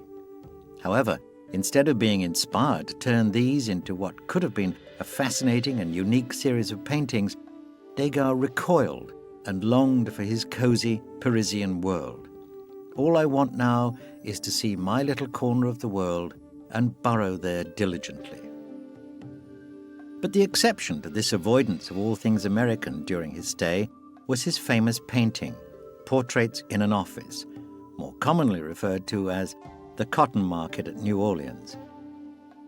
In it, we see 14 individuals in the office of Degas' uncle, Michael Nousson, all of them busy with various aspects of the cotton trade, except for the painter's two brothers, who appear to be simply lounging around. This picture of a crowded yet orderly office perfectly conveys his vision of America as a faraway land of tranquil prosperity. Degas got very fed up with life over there because he felt everything was based upon cotton. They thought cotton, they spoke cotton, they slept cotton. But what he's tried to do there is to use, and a technique he used often later on, was an oblique angle. Instead of a straightforward sort of traditional perspective, vanishing point, single vanishing point, all these sorts of things, he was looking obliquely, above and obliquely, so he could take in a range of the, in this case, the room, the exchange. The colour is, again, not a lot of different colours, a black for the men and a creamy colour for the background, for the paintwork. It's portraits, actually, as well, of people that he met there. He sketched, must have sat there sketching, and then he constructed this painting in his studio. Almost one could characterise it as a press-type photograph. It has a rather high viewpoint, and the painting seems to split into areas of white rectangles, like the newspaper and books and some of the cloth, against black forms, so that the sense of a press-type photograph, of a snapshot in effect of life, comes out from the painting. Apart from a variation on the same subject, this is the only painting that Degas is known to have completed during his stay in America. Others, while possibly begun there, were finished in Paris. Now the long stays in foreign destinations was over. From now until he died, Degas would only leave Paris for his routine summer visits to Normandy or to the spas of southwest France, as well as the odd trip to Naples on financial business. On the 23rd of February 1874, Degas' father, Auguste, died. It would have a profound effect on the painter. Over the bed in his room, he kept a small picture he had painted 2 or 3 years previously, showing his father listening to Lorenzo Pagans singing a Spanish song. It's a moving picture showing a man bent with old age, but still alert, sitting in the background.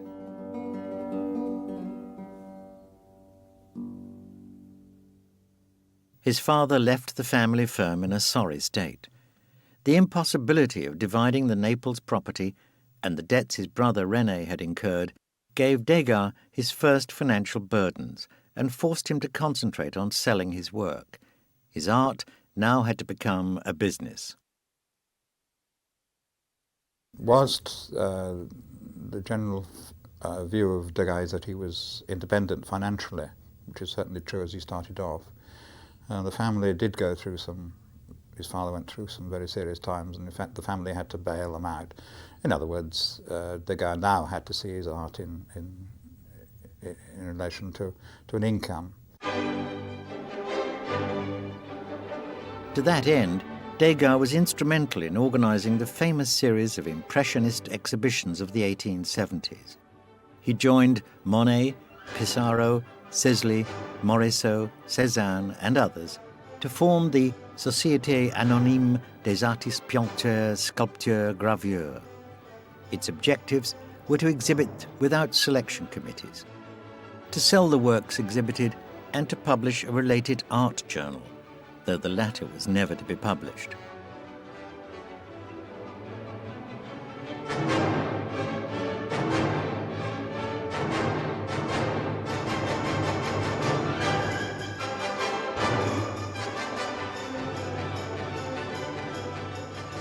At the first group show in the spring of 1874, Degas exhibited 10 pictures and generally received good reviews.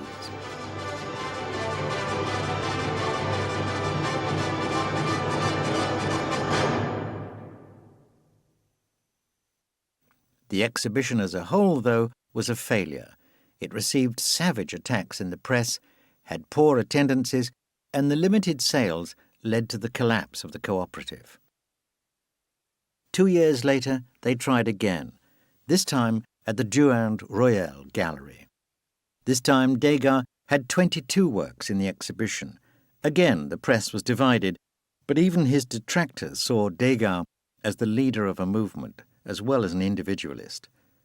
The subsequent exhibitions of 1877, 79 and 80 showed increasing acclaim that testified to a newfound appreciation of Degas' art and to his special place within the group.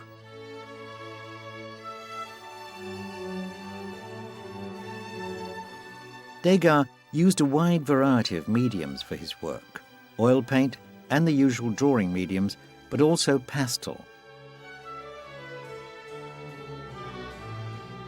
Pastel allowed him to work spontaneously because it's dry, and he was able to make changes because it's opaque. This made it ideal for an artist who liked to work quickly, but who also liked to retouch the same picture over and over again.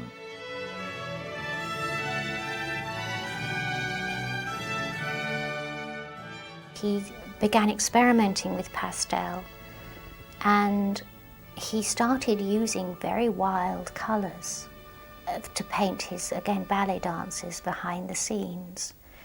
And this may have been because his eyesight had deteriorated, so he wasn't perhaps aware that he was using such bright colours. What Degas did was he would take the pastel and melt it back down again. And very often he would sort of boil it up overnight, turn it into like a porridge, and used that as a form of paint. When it then dried, it reverted to the texture of pastel, but gave him an underpainting from which he could draw more pastel on top of this, so that his use of pastel was very much more experimental than had become hitherto. This powder of a butterfly's wings made it a perfect medium for portraying the elusiveness of subjects like cafe performers or ballet dancers. If there is a point where Degas becomes the painter of dancers, it is now.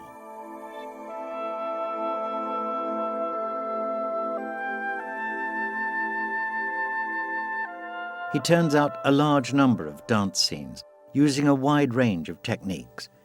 He follows them backstage and into drab rehearsal rooms, away from the lights of the stage. He shows us dancers warming themselves, stretching, chatting. His observations were sharp and uncompromising. These were not great beauties. We see their chaperone mothers, dark-suited ticket holders, and the movement of tutus and the colour of the bows at their waists.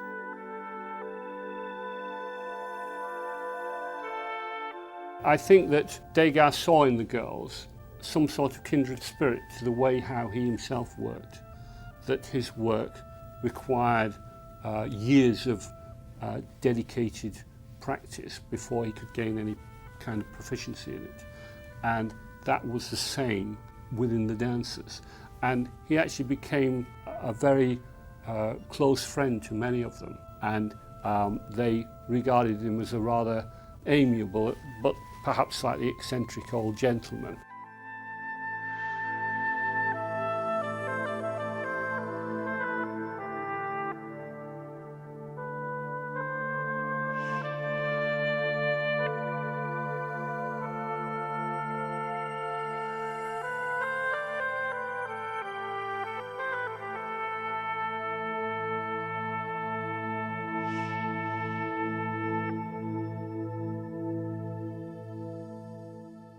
In the course of the 1880s, Degas' life went through many changes. At the beginning of the decade, he was still weighed down by family debts.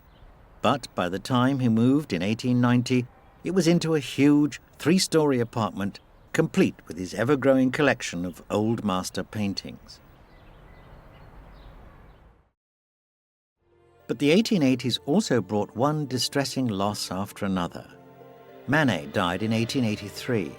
His friend, Giuseppe de Nittis, the following year, as well as a school friend, Alfred Nieaudet.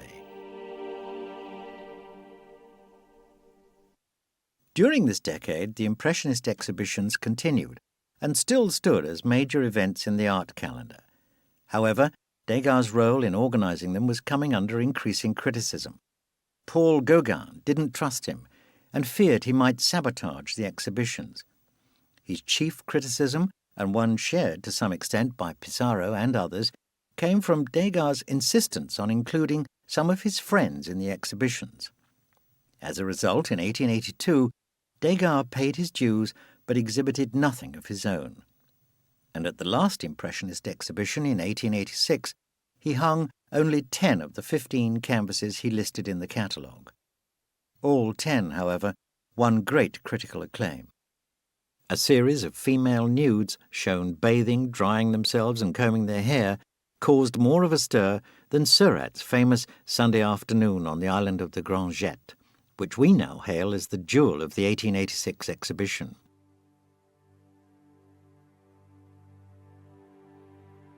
Relations between Degas and his one-time co-exhibitors became more and more difficult. However, Pissarro's admiration for him stayed intact despite the many rebuffs, Degas' difficult temperament, and the virulent anti-Semitism he showed in later years. Degas showed less and less enthusiasm for Monet's work, though, describing him as more a businessman than an artist, and a man who turned out nothing but beautiful decorations. Degas, for his part, began to focus his art more and more on women. We see them trying on hats in milliners' shops, at ironing boards, in tutus on stage taking a bow, or backstage rehearsing a step and fastening a shoulder strap. He painted them alone in their rooms, washing, dressing their hair, toweling themselves dry. We often don't see their faces, unself-conscious about their nudity, caught by the artist thinking they're unobserved. When Degas painted these women, his portrayal of them was considered cruel because they were so true to life. Some maintained, and others continue to maintain, that Degas was a voyeur who saw women as animals. His attitude to women seems to me to be disinterested in them as sexual objects. He sees them as objects in space, in movement. And this whole business of unchoreographed, that is what the photographer would say, the behind the scenes, a snapshot view, something which particularly appealed to him. And so his whole series of works on women bathing or drying takes people in attitudes which they would not normally be seen, and indeed would not normally be exhibited. And it is this exploration of this that's important. He wanted to show the women he was painting as he saw them. His women in the baths. For example, the one where the woman is in the bath and you're looking down on her and you've got on your right this dressing table. Sort of cuts her off. Again, he's separating himself and us from the woman. And she is part of her background, if you like, part of her surroundings. And that's what he's interested in, not showing her as a sexual object at all, just as a person.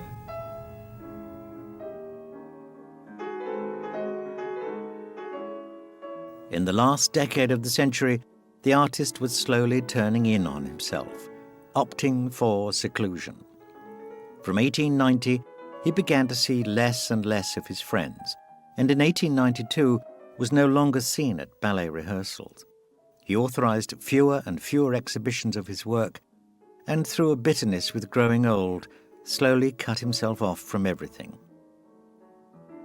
His work routine was much the same, however, painting in the studio until the evening, and then a plain meal prepared by his faithful housekeeper, Zoe Clozier. Sometimes he went to dinner at an old friend's house, and he continued to summer with his circle of old friends. Many old contemporaries died in quick succession, leaving Degas more and more isolated. Berthe Morisot died in 1895, Toulouse-Lautrec in 1901, Gauguin and Pissarro in 1903, and Cézanne in 1906. His circle of relatives and close friends also shrank, with a succession of deaths contributing to a growing solitariness. Then came the Dreyfus affair. In 1894, a French army officer, Alfred Dreyfus, a Jew and an innocent man, was convicted of treason and sentenced to life on the notorious Devil's Island. The case became a major political issue for over a decade, dividing France into anti-Semites and royalists on one hand and anti-clerical Dreyfus supporters on the other. From the start, Degas was on the side of the royalists and did not refrain from making anti-Semitic remarks. Degas, we need to understand, was very right-wing and he was very anti-Semitic. And the fact that Dreyfus, there was any indication that he was betraying his country, but he was also Jewish. But then it was found that entirely false. The accusations were false, or at least they were dropped, which left Degas rather high and dry. The sad fact that he was indeed an anti-Semite remains one of the most disconcerting and troubling aspects of this great man. I think it did not reflect very well on him personally. But that was the nature of the man. This was the person he was, in a sense. And I don't think it, in a way, affected the relationship that he had with his friends, nor really did it affect any appreciation of his art or of the way how his paintings were beginning to sell at the time. During the 1890s, Degas channeled most of his enthusiasm into expanding his personal art collection. Such was his intensity for collecting, it began to worry some of his friends that it would lead to bankruptcy. He was purchasing the showpieces that would turn him into one of the most important collectors of his day. He bought Gauguin's and El Greco and work by Delacroix in a very short space of time. "I buy and I buy," he said. "I can't stop myself any more." In 1895, another enthusiasm took hold photography. He bought a camera, most likely an Eastman Kodak No. 1, and used it with, as one friend put it, the same energy he put into everything he did. He used a tripod and glass plates, as he was not interested in the world of the snapshot. He photographed at night, after he'd finished in the studio, which allowed him to explore the atmosphere of lamps and moonlight. His carefully positioned models would have to keep still for a long time, in an eerie, inscrutable space, giving them a spectral-like appearance. Photography was something which was very important as the 19th century progressed. It was seen as a severe threat to some traditional artistic things like portraiture, and certainly most artists were affected by it. Some simply tried to ignore it. But others like Degas, and he was unusual in this, actually leapt upon it as providing him with even further information about movement. And this is the key to an understanding of some of the works that he was producing. What he liked about photography was the fact that it would really catch the passing minute. And so it inspired him, I believe. And of course, since he retreated to his studio to actually paint his pictures, he could always refer to photographs very easily, as well as to his own sketches that he'd done on the spot. Unlike many of his contemporaries, Degas constantly found the need to reinvent himself, to find fresh approaches to art, and to use unconventional methods of expression. His old age did nothing to change that. Like Titian before him and Picasso afterwards, he kept breaking new ground with works long considered unsettling. His shrill, dissonant tones would jump from his paintings in, as one critic put it, gleaming fanfares showing no concern for veracity, verisimilitude, or believability. In a painting such as Russian Dancers, he produced unorthodox colours which were, as he himself said, overwhelming. He repeated this with his last nudes and other dancer paintings. We see canary yellows, radiant pinks, muted greens, and vibrant blues. His drawing was starting to show a form of expressionism. Faces lost definition as they merged into a sweep of coloured movement. He was turning his back on the realism of the 1880s. Now he had jockeys wandering about in vague country settings, which seemed to have little to do with racecourses. His line work became more emphasised and economical, often anticipating the art of Henri Matisse.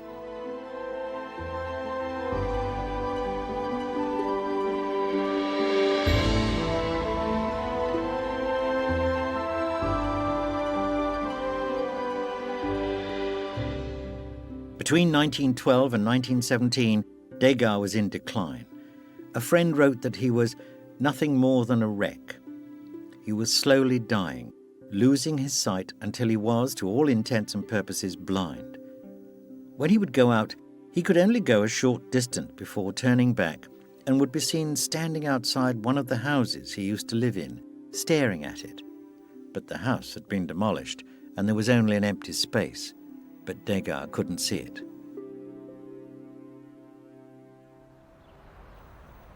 Edgar Degas died on September the 27th, 1917, and was laid to rest in the family vault in Montmartre Cemetery. His death was followed soon after by the sales of his work that began his immortality. One image, more than others, stays in the mind. In the spring of 1911, he went to the Ingress exhibition with his friend, Daniel Halevi. Nearly blind, he said to him, "I can find something in those pictures I know. Those I do not know mean nothing to me." He kept standing there in front of the paintings, Halevi tells us, touching them, running his hands over them. An artist to the end.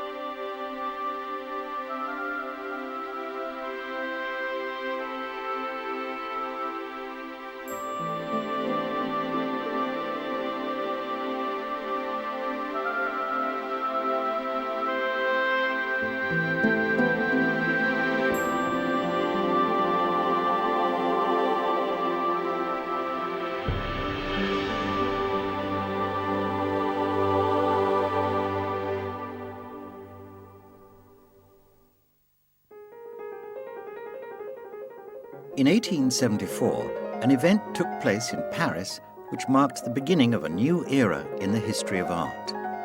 A group of radical artists, frustrated by the conservatism of the Parisian art establishment, displayed their work at an independent exhibition. It would become known as the first Impressionist exhibition, and it provided the first public showcase for painters such as Monet, Degas, and Pissarro.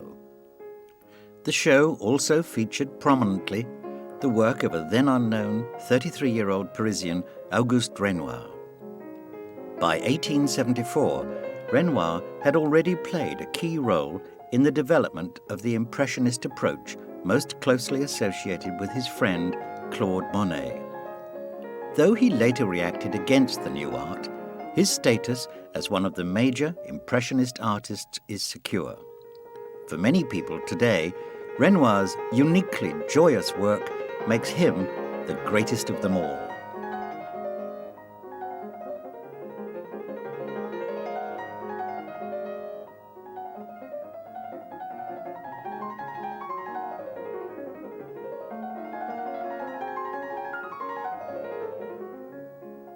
The formative years of Auguste Renoir were spent in Paris in the middle of the 19th century. Born at Limoges in central France on February the 25th, 1841, the son of a tailor father and a seamstress mother, he moved to Paris with his family at the age of 5. After attending the school of the Christian Brothers at 13, Auguste was apprenticed to the famous porcelain factory of Levy Brothers. There, he learnt to paint, decorating plates, teapots, and vases, while attending art classes in the evening. When Levy Brothers went out of business in 1858, the teenage Renoir turned to other sources of income, painting café murals, window blinds, and fans, for which he copied the work of Rococo artists such as Watteau and Fragonard. For many students of Renoir, this experience profoundly influenced his later work. When Renoir was young, he worked as a pottery decorator, and he worked in the manner of the 18th century French painters like Fragonard and Watteau and Boucher. So there is a fluidity about his line and a love of bright colours which comes from these painters, in fact, and a light-hearted approach to life too. His love of painting women tended to echo the way that Rococo painting had developed, and his use of colour has the same sort of effect. It's very much a kind of feathery, rather light touch painting, and this is very much in keeping with the way that Rococo painting had developed. So in many ways one can see him as a natural successor to artists like Boucher and Fragonard and Lancret, who were the great Rococo artists of the 18th century. The young Renoir soon realized that his ambitions stretched beyond copying the work of others. In his spare time, he made regular visits to the great gallery of the Louvre. He worked hard at his day jobs, and he began to put some of his earnings aside to support himself as an artist in his own right. In 1862, he became a student at the École des Beaux-Arts. Despite being ranked 68th out of the 80 successful applicants. On the 1st of April 1862, Auguste Renoir began his formal training as a fine artist, a student of the well-known Swiss artist Charles Gleyre. Gleyre was a painter in the formal academic tradition which dominated contemporary art in France. Paintings in the tradition were typically large and dark in tone, with subject matter underpinned by a narrative drawn from history or mythology, not from everyday life. Significantly, this approach was what was sought by the juries of the Salon, the annual official exhibition of art which provided virtually the only opportunity for artistic success in France.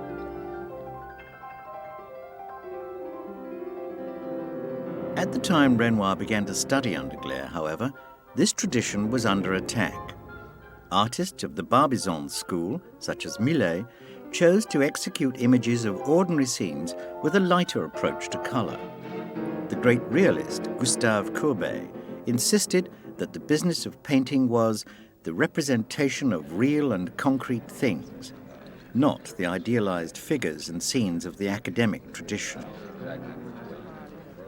The student Renoir became aware of these new developments in French art, as did many of his fellow students at Glaire's studio. Famously, one of these students came into early contact with the old tradition when he was condemned by Glaire for painting a male model too naturalistically.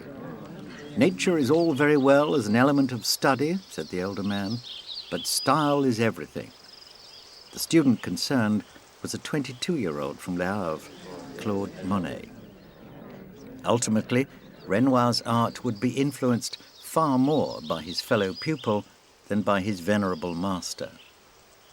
Because Glaire was not really in tune with what Renoir was trying to say in his painting, Renoir and his friends, people like Monet and Sisley, began to go out of doors and paint out of doors. And one of the places where they went to first was the forest of Fontainebleau. And in that general area, there are a lot of little villages like Marlotte and Barbizon, which gave its name to the Barbizon School. And it had become an artist's haven, if you like, for 20 years. So that when Renoir and his friends went to paint there, they met all of the artists who'd become well established, who'd already been working in that area for many years. Renoir also met Courbet at Fontainebleau, and the influence of Courbet can be seen in Renoir's first substantial figure painting, The Inn of Mother Antony, completed in 1866.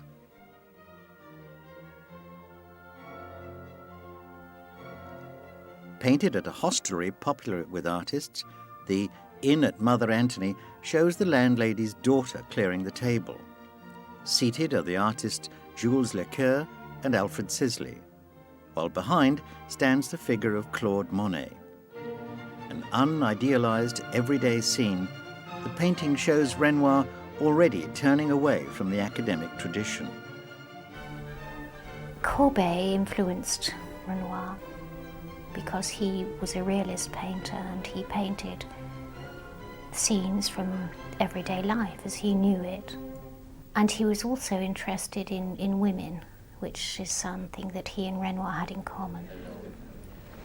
The colour of the realists, Courbet or the Barbizon school, was rather sombre, to put it very simply. Quite clearly it's very different than Renoir. On the other hand, if we look at early Renoirs, he is using much the same palette.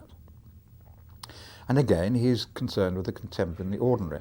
But then moving on, because to Renoir, individual human beings as persons, as people, individual people, is very important. That, of course, then takes him away. But the roots are with Courbet, the realists, the Barbizon school. The artist, Jules Lecoeur, was also an important figure in Renoir's personal life. At the village of Marlotte, Lecoeur allowed his fellow artists to live at the home he shared with his mistress, Clémence Tréhol. Soon, Clémence's 17-year-old sister, Lise, became Renoir's mistress. She also became his favourite model.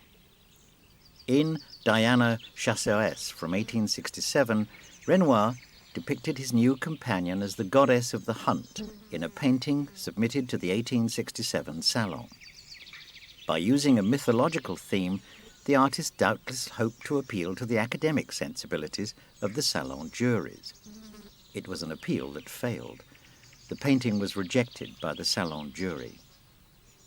Undaunted, Renoir tried again the following year, painting Lise with a Parasol, a considerably less derivative canvas than Diana. A bright, sunny image executed in bold brushstrokes, Lise with a Parasol was certainly a modern work of art, but not too modern for the Salon.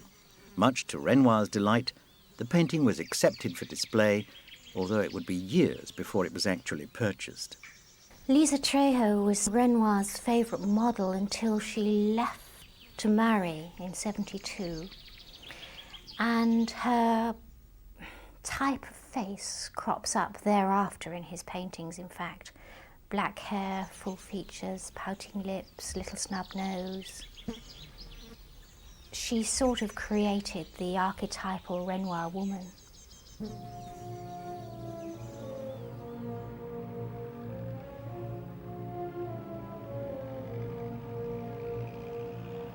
2 years later, Renoir depicted his mistress as the Woman of Algiers, a canvas once again painted with the Salon jury in mind.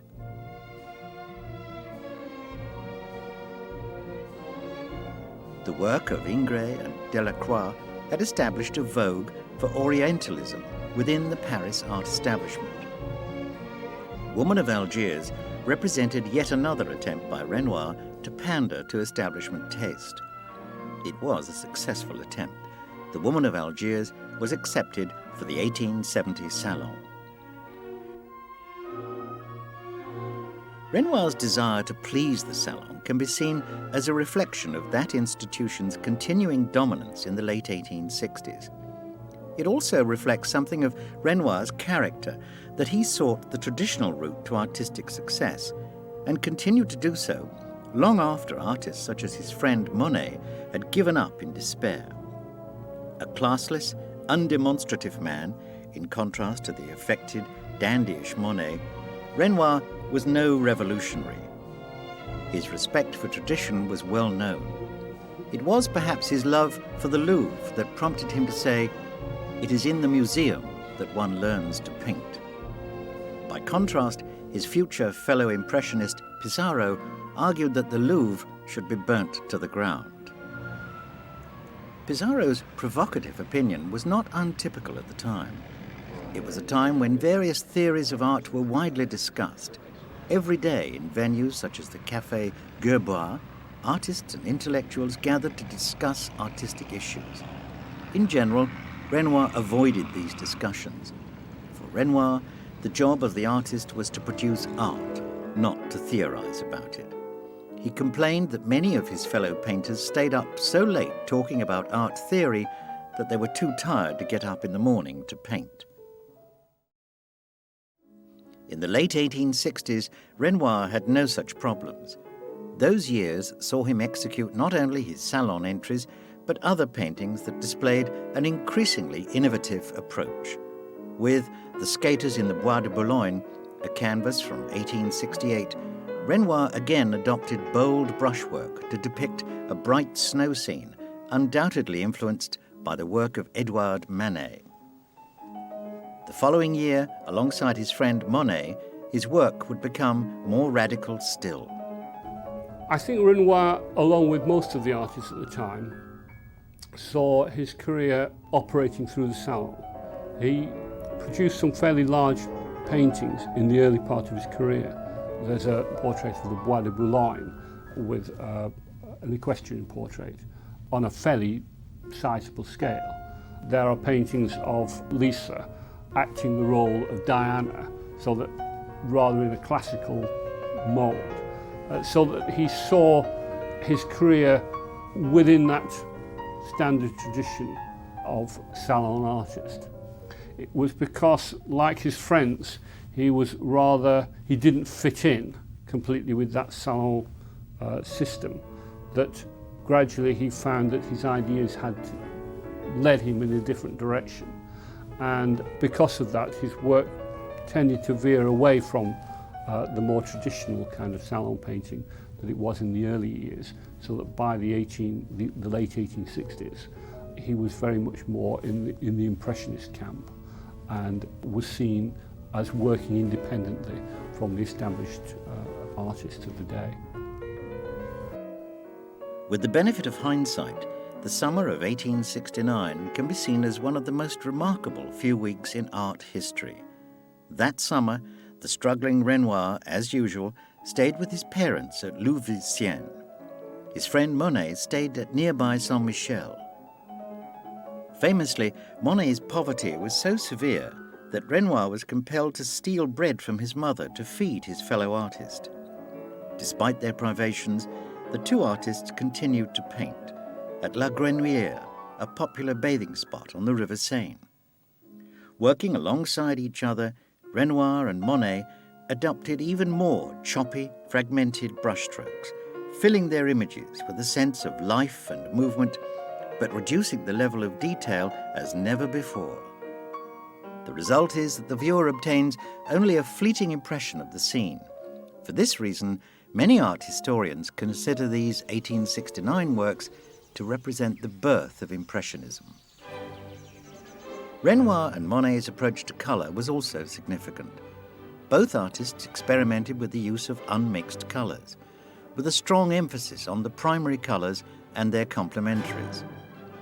Aware of recent developments in the theory of colour, the two artists began to appreciate that the effect of colour is not unchanging, but subtly influenced by the colours surrounding it. This was especially significant for the painting of shadows. Traditionally, they were painted brown or black. In Monet and Renoir's new work, they were coloured, taking due note of the colours around them. These discoveries resulted in paintings unlike anything ever seen before. One has to look at the way how art had developed through the 19th century to see why it got to this point at the end of the 1860s. Curious enough, there were a number of outside forces that had an effect upon it. One of the most obvious that people always know about is photography, which completely changed the way how people saw the world. Some artists regarded it as an absolute scourge, whereas other artists like Delacroix said that if one used it, it was one of the greatest tools an artist could have. But other inventions actually came about at the same time. We can see things like the introduction of coal tar colours. Coal tar colours were synthetic colours. Before, around about the middle of the 1840s, the actual availability of paint was very limited. When coal tar colours were discovered, the range of colours was enormously extended. And almost at the same time, people discovered how to make collapsible metal tubes. And again, this simple discovery or invention completely revolutionised the way how paint was made, because one could put the paint in the tube and then sell it on the open market. And so it tended to encourage artists to work outside. So the idea of a studio system, of having to mix one's own paint, all of this gradually became outmoded, and the paint itself, being rather thicker, demanded a different technique, rather than being the fluid paint that one used for earlier, rather academic paintings. So a number of different factors all seem to come together at the same time. And as they all worked one upon the other, so they seem to come to a fruition in the late 1860s with the work of Monet and Renoir. And they were able to use that to express a completely new way of looking at the world. Unfortunately for Renoir and other artists, the year 1870 brought an unwelcome interruption to their artistic development: the outbreak of the Franco-Prussian War. The reaction of Monet was to flee to London. By contrast, Renoir chose to join a cavalry regiment, although his actual posting was in the south of France, well away from the fighting. Nonetheless, Renoir was fortunate to survive the war after he contracted dysentery so seriously that he nearly succumbed. Thanks to an uncle who recognized the seriousness of the situation, Renoir was moved to a hospital and survived. The artist was soon back in Paris. With the war over, Renoir again sought success at the Salon, with much the same approach as before. His 1872 entry, Parisian Women Dressed as Algerians, once again adopts strongly the Orientalism of Delacroix in an attempt to appeal to Salon taste. As in his earlier submissions, Renoir's mistress, Lise, is the central figure in the painting. This would be the last time that she was. Shortly afterwards, she left her artist companion for an architect, Georges Brière de Lille. On the 24th of April 1872, they married. Renoir never saw her again. The fact that he was able to produce paintings that were not for commission, that were paintings that he did simply because he had a relationship with somebody. It meant that he could experiment, rather, that he wasn't put into some sort of straitjacket of having to produce a set kind of image. But at the same time, the relationship, which lasted for 6 years, I think tended to constrict him in certain sense. He developed a situation, he liked painting women, and he developed a form of painting where he would produce paintings of all different kinds of women, whether they were young, whether they're children, sometimes some older women. And if he only had this one relationship, I think it would have meant that his art wouldn't have established itself or expanded in the way that it did. So that in the short term, it gave him freedom of expression. But when the relationship ended, it allowed him to move forward into a different dimension in his life. Abandoned by his lover, Renoir's last painting of her was also rejected by the Salon. Despite this, he continued to pursue mainstream success. Although artists like Monet had already given up Salon submissions, Renoir painted Riders in the Bois de Boulogne for the 1873 event, a large canvas quite unlike his earlier work with Monet. It's likely that Renoir chose the painting's subdued tones in a direct appeal to the accepted Salon tastes. Again, however, the establishment were unimpressed and rejected it. Renoir had now had enough, and he stopped making his annual submissions to the Salon juries. However, the painting did receive a public showing. The Salon rejected so many works in 1873 that an unofficial Salon of the Rejected was set up, just as had happened in 1863 when Manet's Déjeuners sur l'herbe provoked a storm of protest. By 1873, though, the relationship of Renoir and others to the whole Salon system was beginning to change. The days of the independent artist were dawning.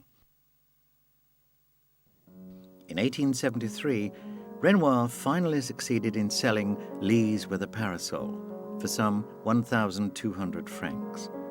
More significantly, he became acquainted with Paul Durand-Ruel, the dealer whose financial support for the Impressionists would prove vital to their eventual success. Despite his failures at the Salon, Renoir continued to paint in the new style that he had pioneered alongside Monet. He was a regular visitor to Monet's home at Argenteuil, and in the summer of 1873 painted scenes of boats on the Seine in the impressionistic style so different from his almost contrived Salon submissions. That summer, Renoir must have discussed with Monet the growing opinion amongst the new breed of artists that they should ignore the Salon and its strictures altogether. Increasingly, the idea of an independent exhibition of their work began to take hold. The following winter, the so-called Société Anonyme was formed by 11 artists to put together just such an event. They included Renoir, Monet, Sisley, Pissarro, and Degas. Soon, they had located suitable premises on the Boulevard Capucine, the studios of the photographer Nadar. Over the following weeks, 19 other artists, including Paul Cézanne, also joined the group. On the 15th of April 1874, these largely unknown men and women revealed their work to the public for the first time. When we remember that the Impressionists were not a cohesive group with a common philosophy, a number of individuals pursuing their own independent way, but nevertheless influenced by each other, then we can begin to see the importance of coming together as a group to exhibit. They were shunned, they were not accepted by the established annual exhibitions. They were therefore gaining strength by joining together and exhibiting. That, if that was all it was, then that was itself was extremely important.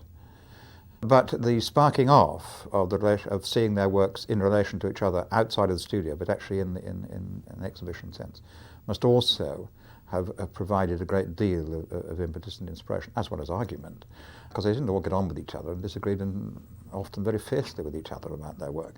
Nevertheless, they came together as a group, gained strength from exhibiting together, were therefore open to the public, so the public could see, open to the critics. And however bad the criticism was, and it was very bad a lot of the time, nevertheless, they were in the public arena. They were getting noticed. The reaction was scathing. The work on show was greeted with a barrage of abuse, and sales were minimal.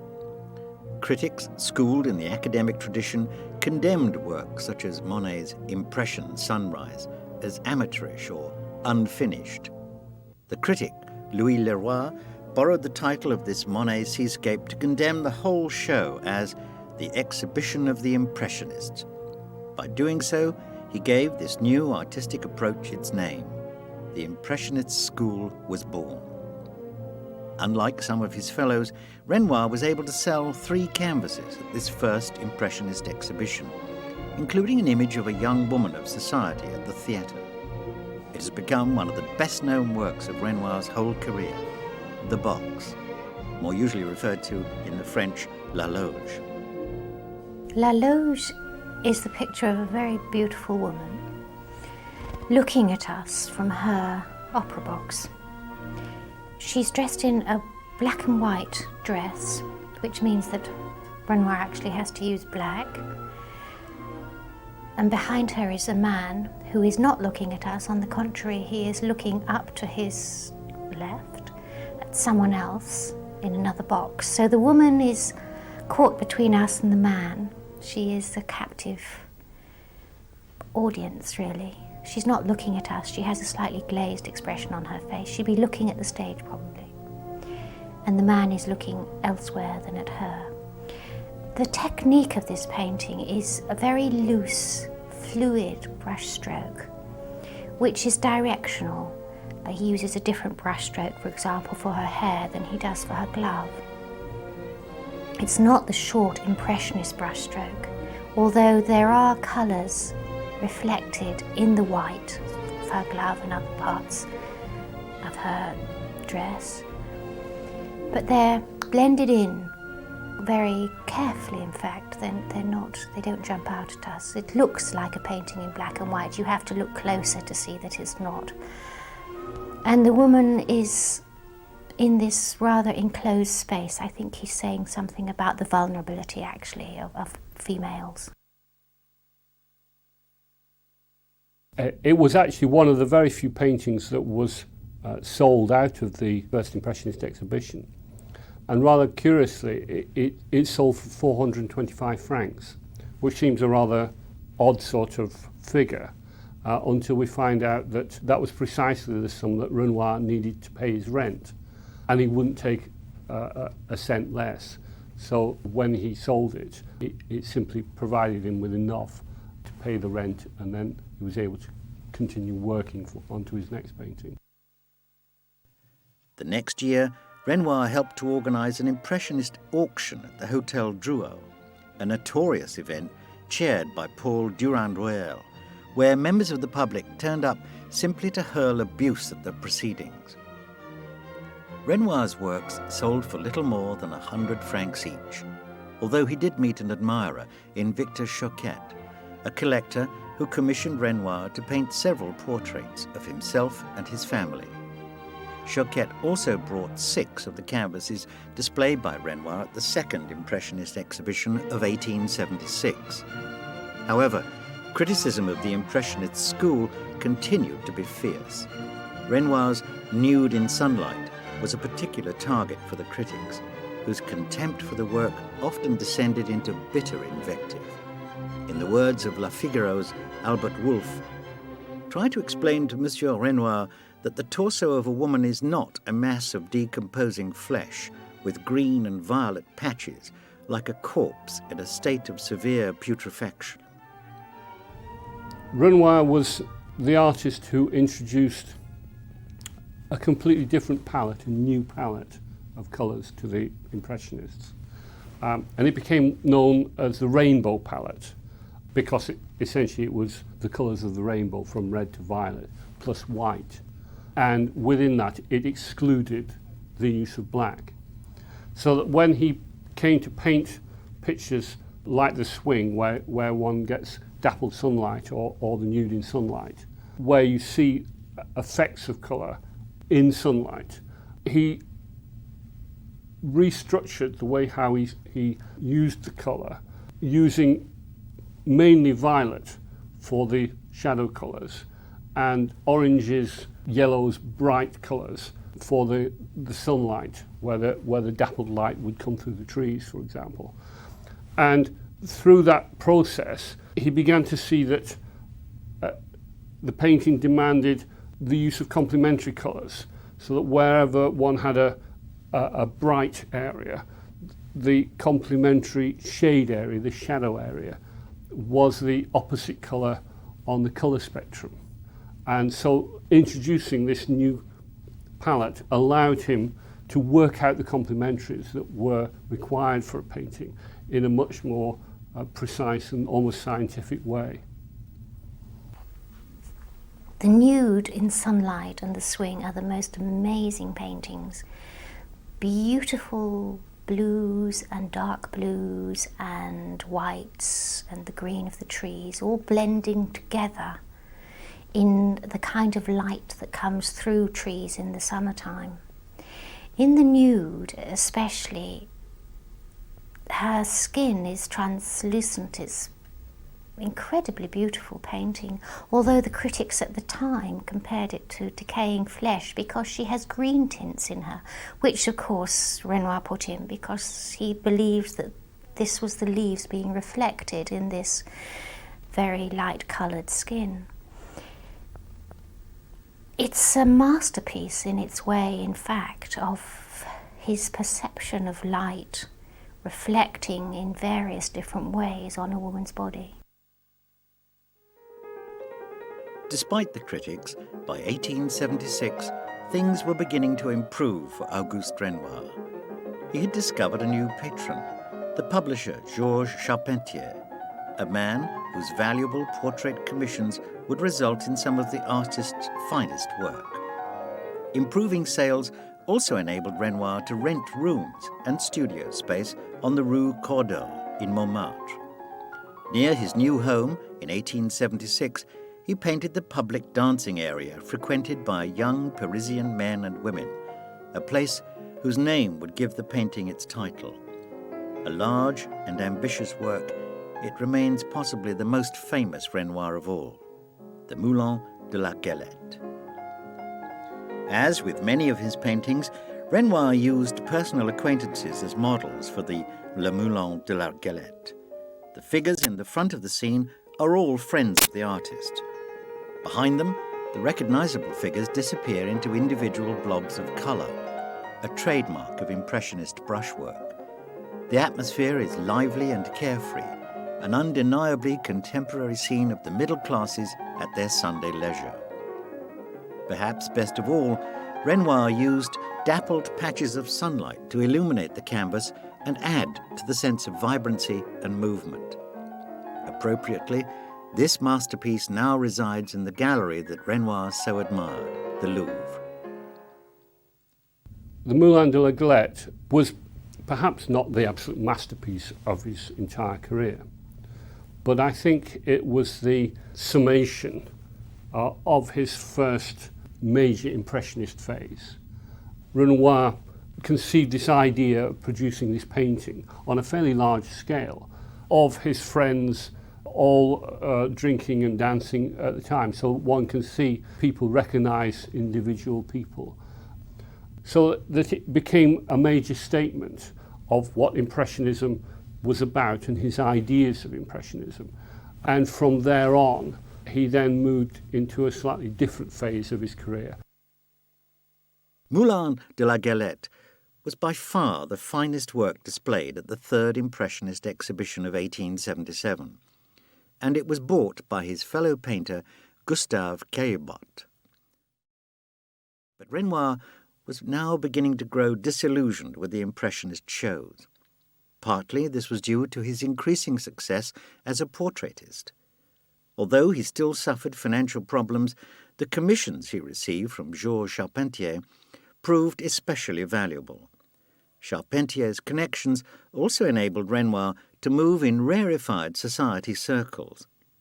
Of all the portraits commissioned by Charpentier, it is undoubtedly this 1878 image of his wife and daughters that is the most regarded today. Its brushwork is brisk and impressionist, but the painting owes far more to the traditions of the past than a canvas like Nude in Sunlight. Undoubtedly, this contributed to its massive success the following year, not at the fourth Impressionist show that took place that year, but at the old traditional salon. In his picture of Madame Charpentier, Renoir portrays her very sympathetically and very prettily. This is why it was so successful, and it was this aspect of his painting which brought him into popularity at last, because he'd always done pretty women paintings. In this painting, Renoir uses his typical Renoir blue and a lot of white, and the little girls are absolutely charming and very naturally portrayed, and they relate to each other as most people do in Renoir's paintings, so the whole thing is very sympathetic. What it did for him was it launched him into a completely new career. It suddenly made him the most desired portrait painter of the day. All of a sudden, from being some avant-garde outcast artist, he was the painter who everyone wanted to have paint their portrait. And partly that was because of the sheer bravura of the painting, and partly because the Charpentiers themselves had so many connections within society. And when Renoir came to know them and came to their house, he met all of the artists and writers and intelligentsia of the day, so that it launched him both back into society and also into the era of being able to put his paintings back into the salon, and instead of being regarded as a painter working outside the mainstream, he was suddenly reabsorbed back and was regarded as one of France's greatest artists of the day.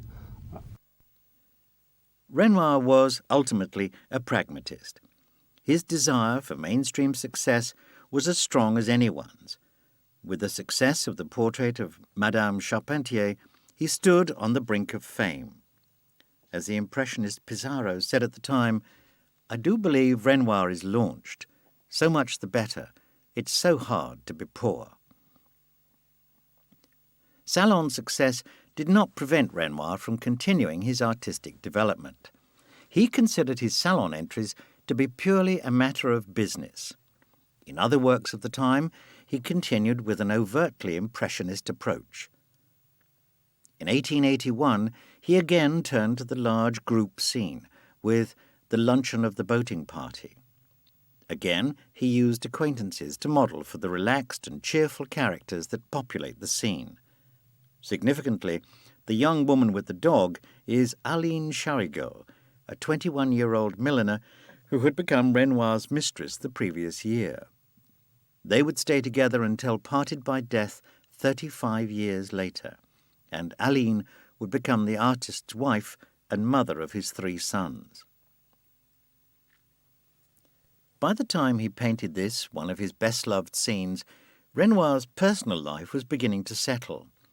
Portrait commissions from the elite of Parisian society were making him wealthy. Soon he would move into substantial new premises with his new partner. However, the early 1880s brought a sense of crisis to Renoir's greatest asset, his art. In 1881, he visited Italy and studied, for the first time, the great artists of the Italian Renaissance. The work of Raphael made an especially telling impact. From studying old masters like Raphael, Renoir concluded that in comparison, his own work was lacking in technical rigour. As he said himself later, "I had travelled as far as Impressionism could take me, and I realised the fact that I could neither paint nor draw." His newfound opinion immediately began to influence his work. Whilst still in Italy, he painted The Blonde Bather, whose lines are far harder than those in his previous Impressionist work.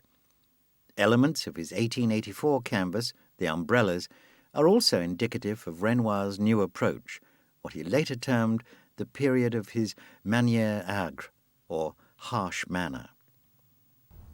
Renoir, more than I think most of the Impressionists, tends to show changes throughout his career, from the very focused following of Monet's What the Eye Sees, not what the intellect tells the eye to see, through influences from other fellow Impressionists, possibly because of his background. In a sense, he was finding his feet, maturing. What he had not lost, this comes out clearly, is his respect for classical art, the major figures, taking the French ones, Poussin and Claude, the 17th century, people like Ingres, the early 19th century. And he seemed to return to a much more almost porcelain, reflecting, I suppose, his own background, a porcelain type approach for depiction of flesh.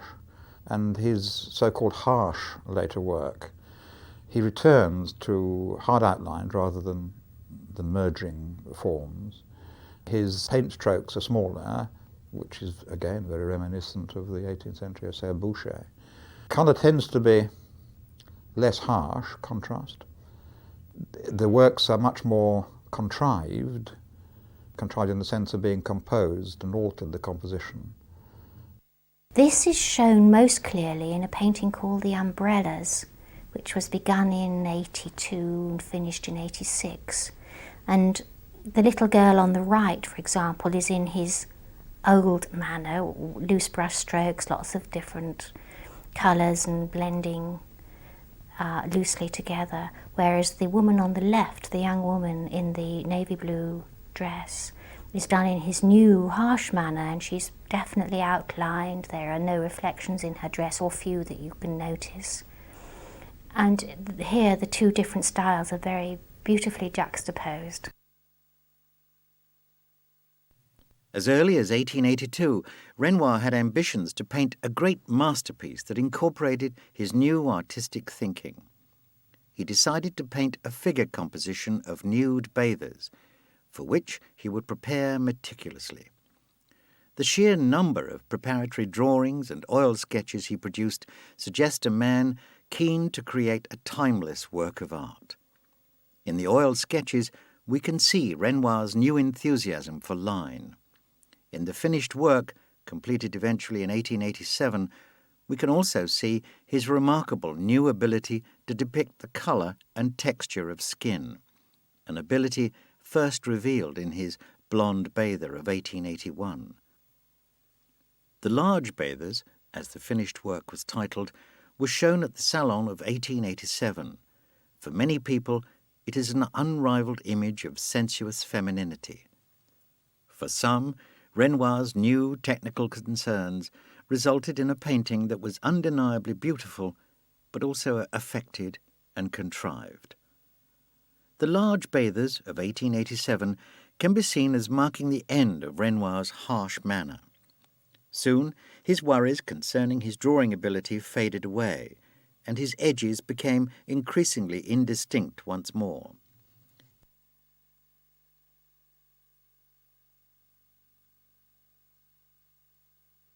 In his personal life, as he moved into his 50s and beyond, Renoir became more and more the devoted family man.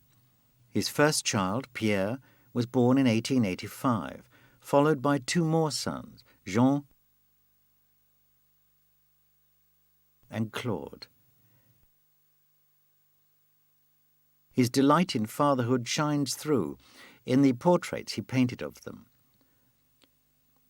Despite moving to the south of France in 1900 for the warmer climate, Renoir had become crippled with arthritis.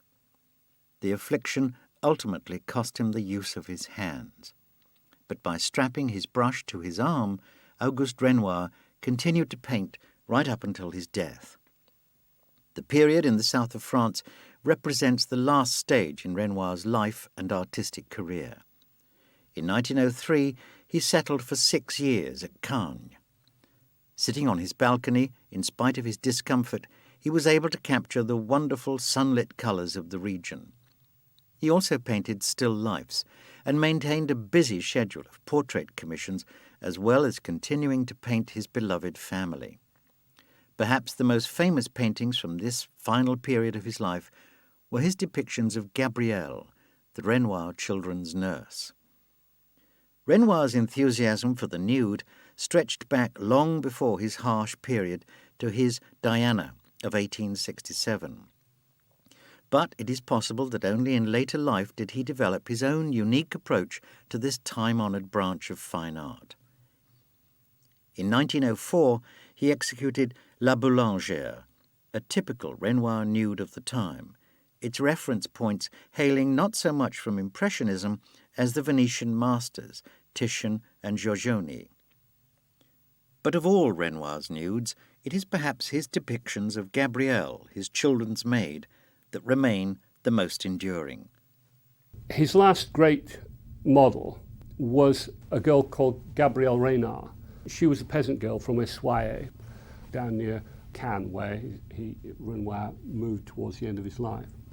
And she appears in most of his late paintings. She was actually the nurse for Renoir's son Jean.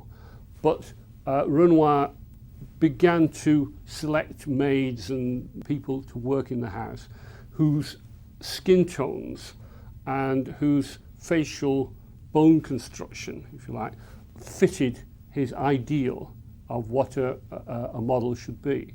And with Gabrielle, we see somebody with rather almond-shaped eyes, high cheekbones, a rather finely pointed chin. And this was epitomized what he liked in women, so that she became his principal model for the last years of his life. At his home on the Mediterranean, Auguste Renoir continued to paint until his death. Not even the death of his wife in 1915 could prevent the now crippled painter from working. On the 1st of December 1919, he was in the process of executing a still life when he was struck down with a fever. 2 days later, at 2 a.m., Renoir died at the age of 78. Though part of one of the most important artistic schools of all time, he remained his own man, incorporating only those artistic developments he considered appropriate.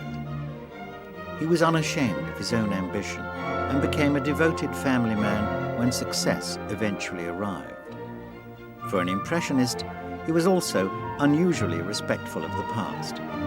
His crisis of the 1880s also proves that Renoir was prepared to recognize his own perceived weakness as an artist. His massive body of work remains to this day a wonderful reminder of his strength.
The city of Le Havre on the Normandy coast of France.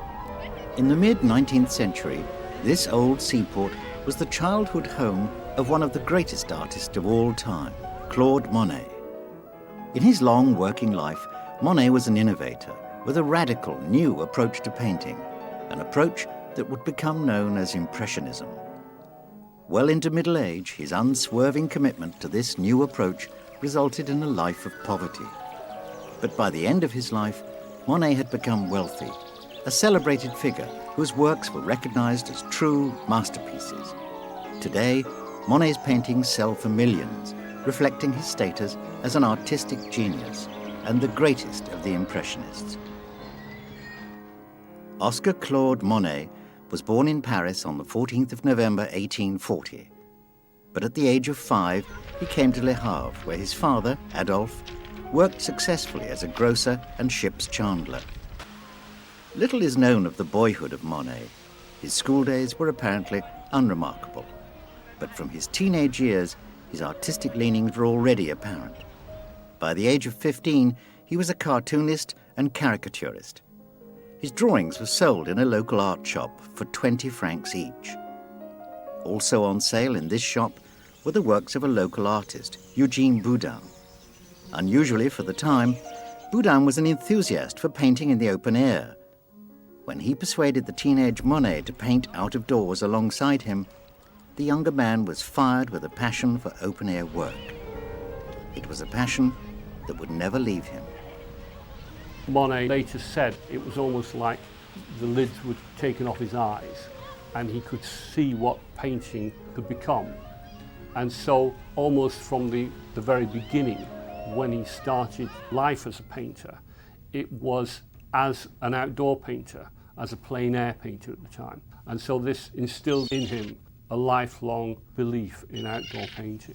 Monet decided to paint outdoors because he wanted to get an immediacy about his work which you could only get if you painted it in front of the subject.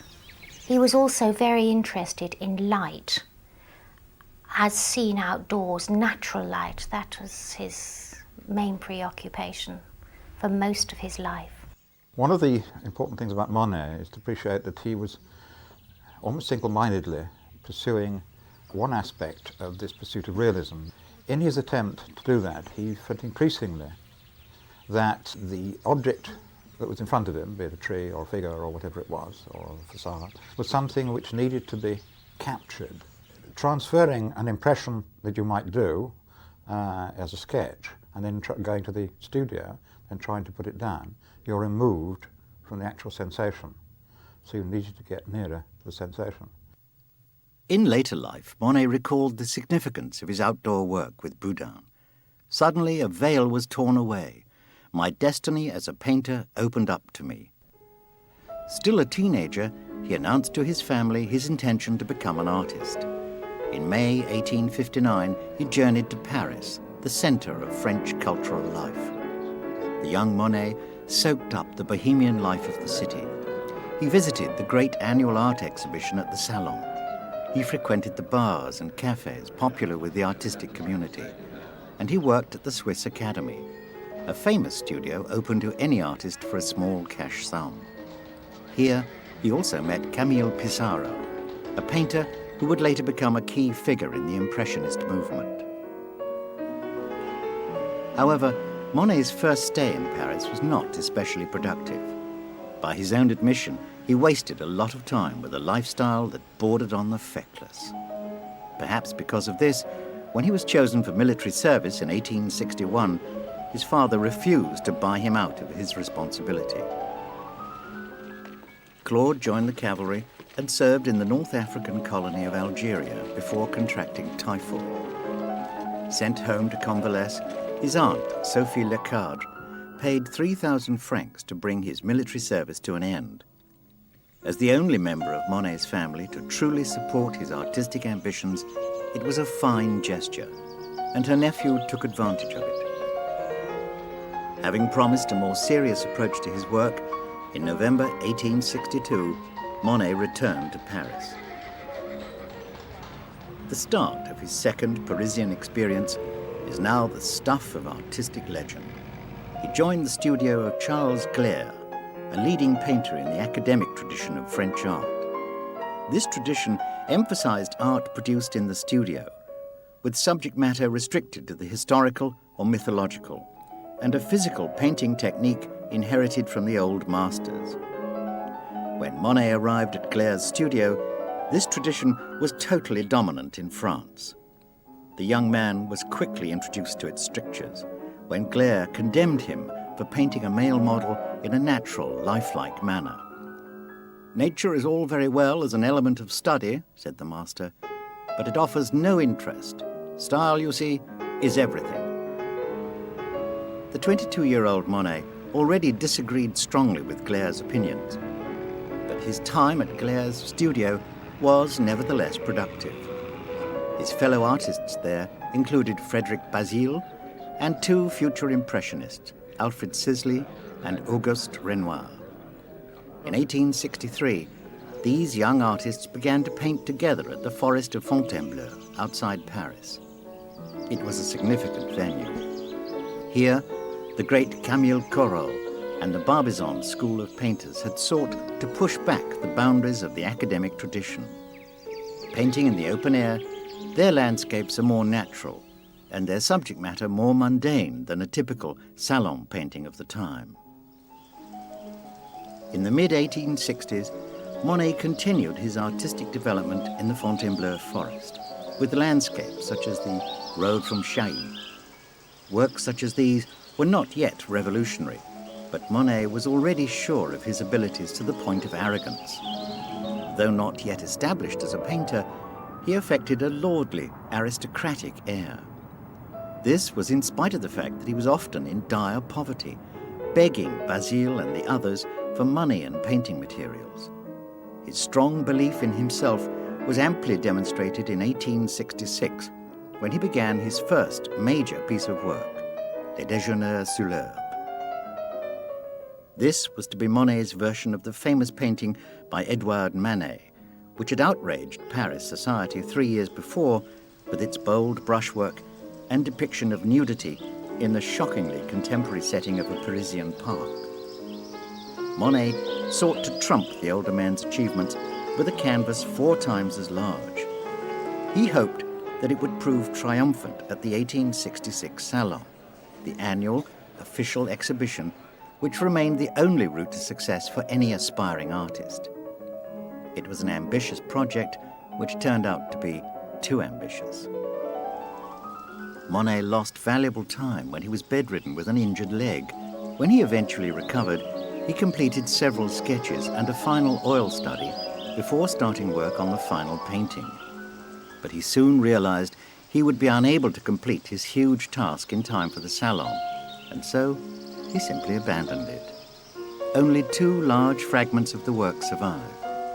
How the Salon would have reacted to the complete image will never be known.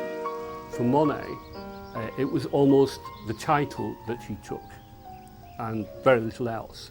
It was a sense of a restatement of an idea, but in contemporary clothes and in a much more everyday environment rather than something which perhaps had an artistic overtones to it, which the Manet painting had. Monet's Déjeuner is an attempt to set the figures naturalistically in an outdoor background. Manet's painting is much more artificial.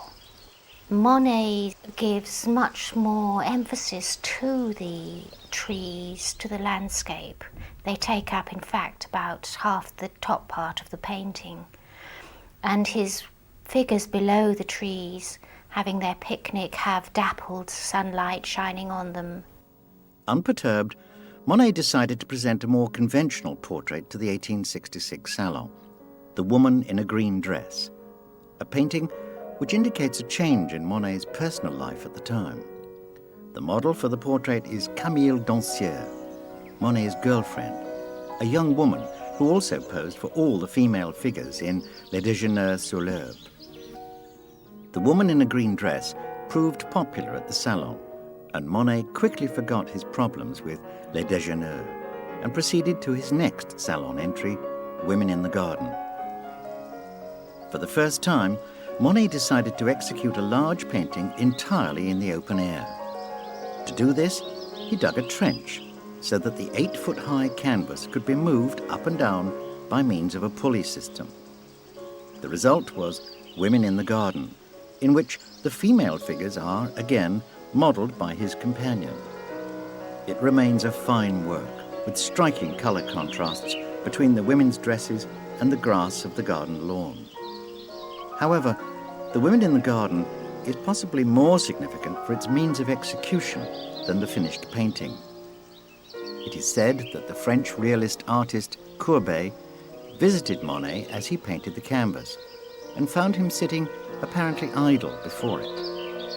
he soon realised that Monet was simply waiting.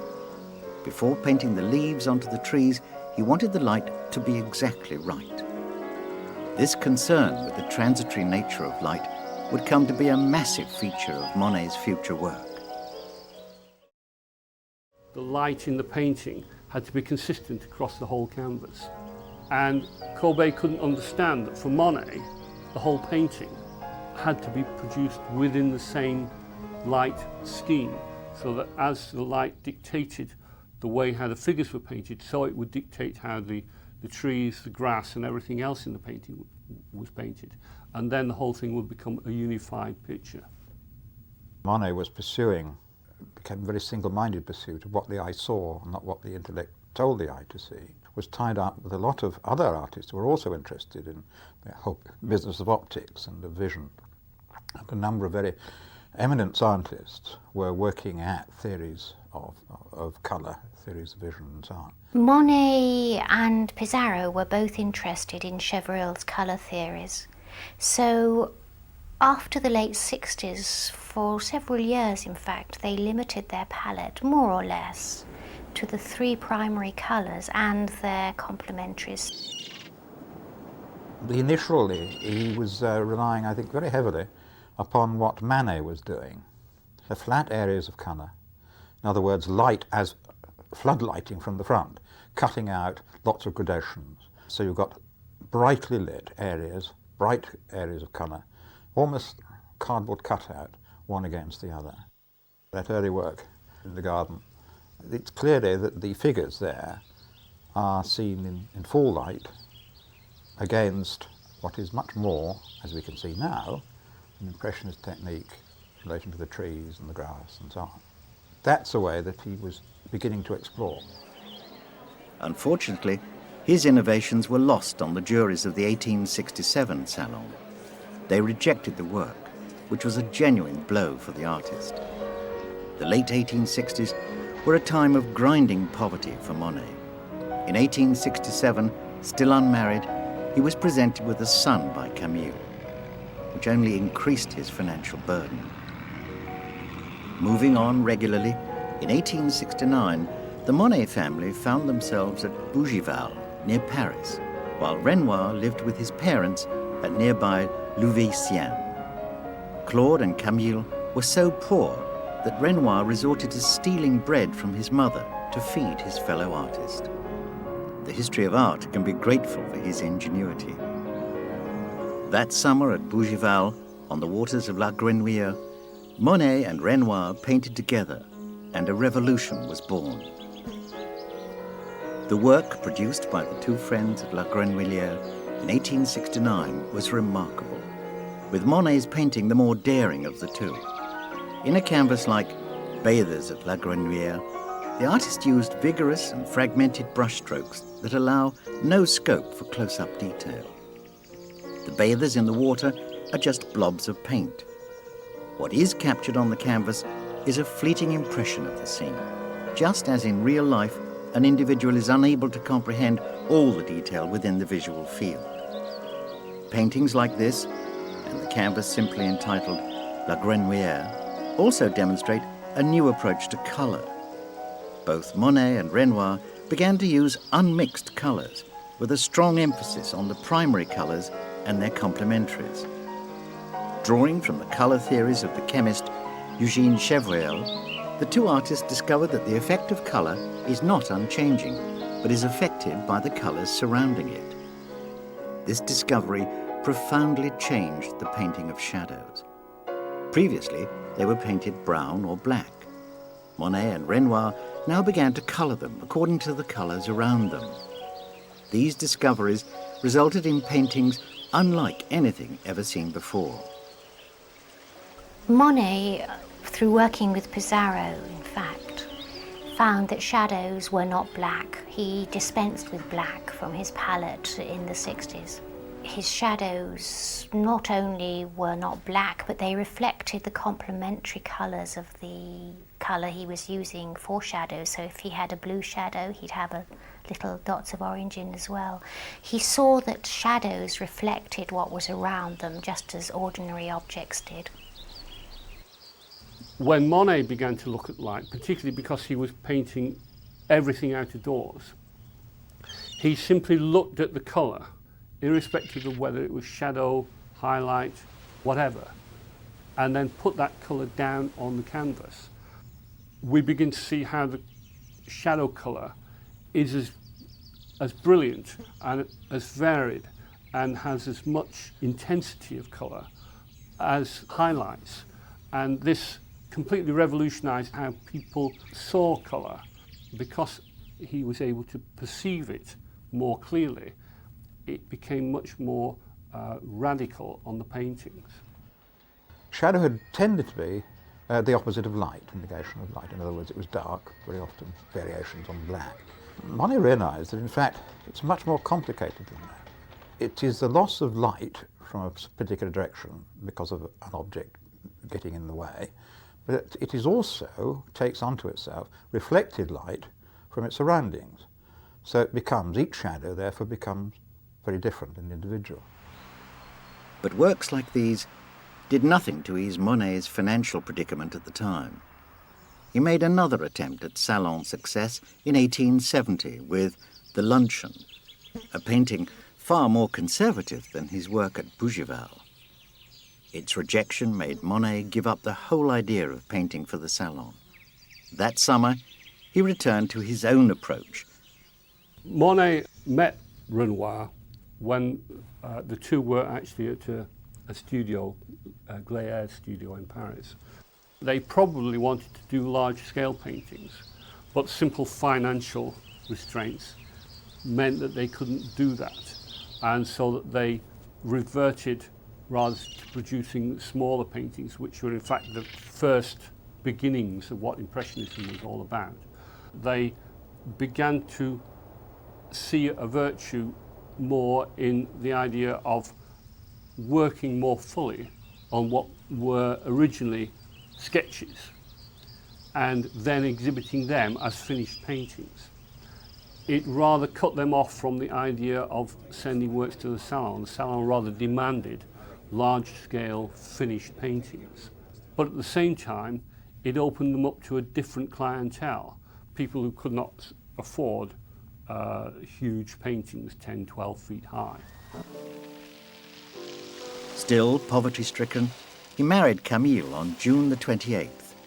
That summer, the couple honeymooned at Trouville on the Normandy coast.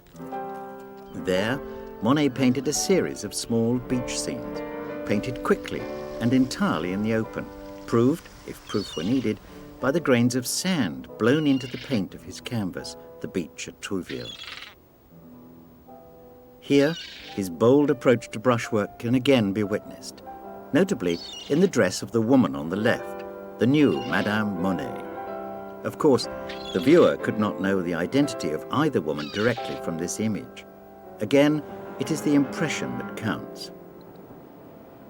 During this summer, Monet was joined by Eugène Boudin.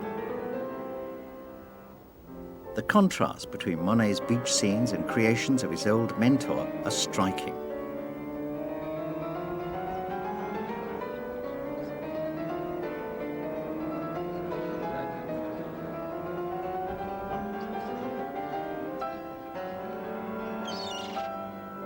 Monet's was literally a new art.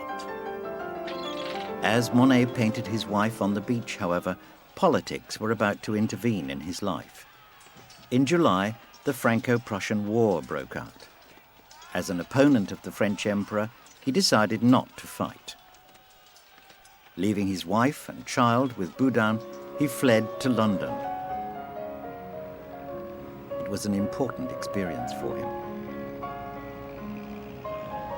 As well as painting there, he also experienced the work of Constable and Turner.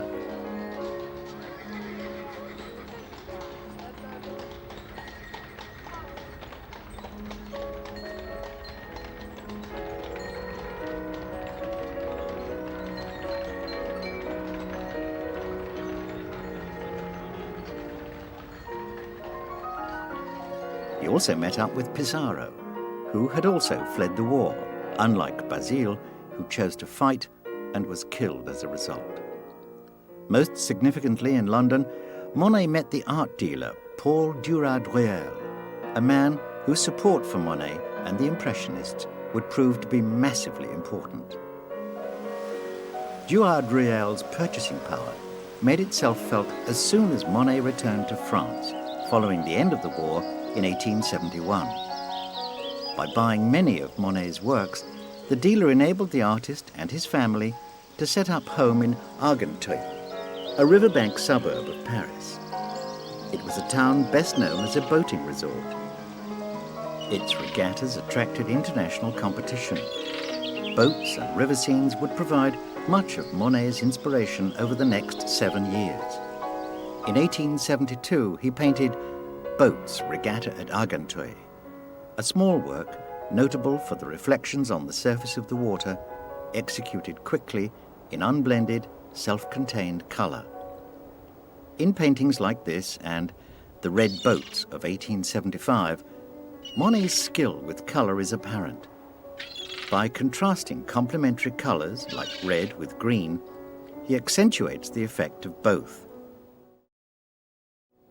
The interesting thing about Monet is that his treatment of water was different from everybody else's. Before Monet, people tended to think of water to be treated one way, skies to be treated another way, trees to be treated another way.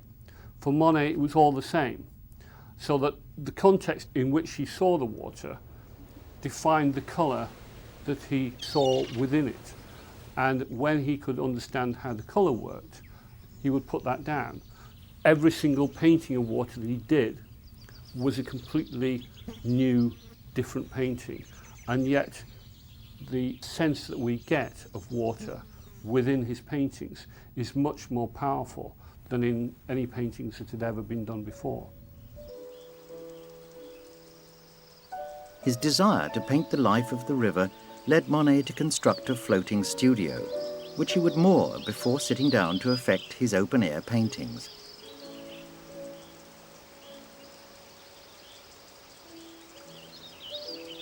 A famous painting of Monet at work on this floating workplace was made by Edouard Manet in 1874, a work which shows the older artist experimenting with some of Monet's innovations. Monet was not short of company during his Argenteuil days. Sisley and Renoir were regular visitors, painting and discussing the new artistic thinking that now permeated their work.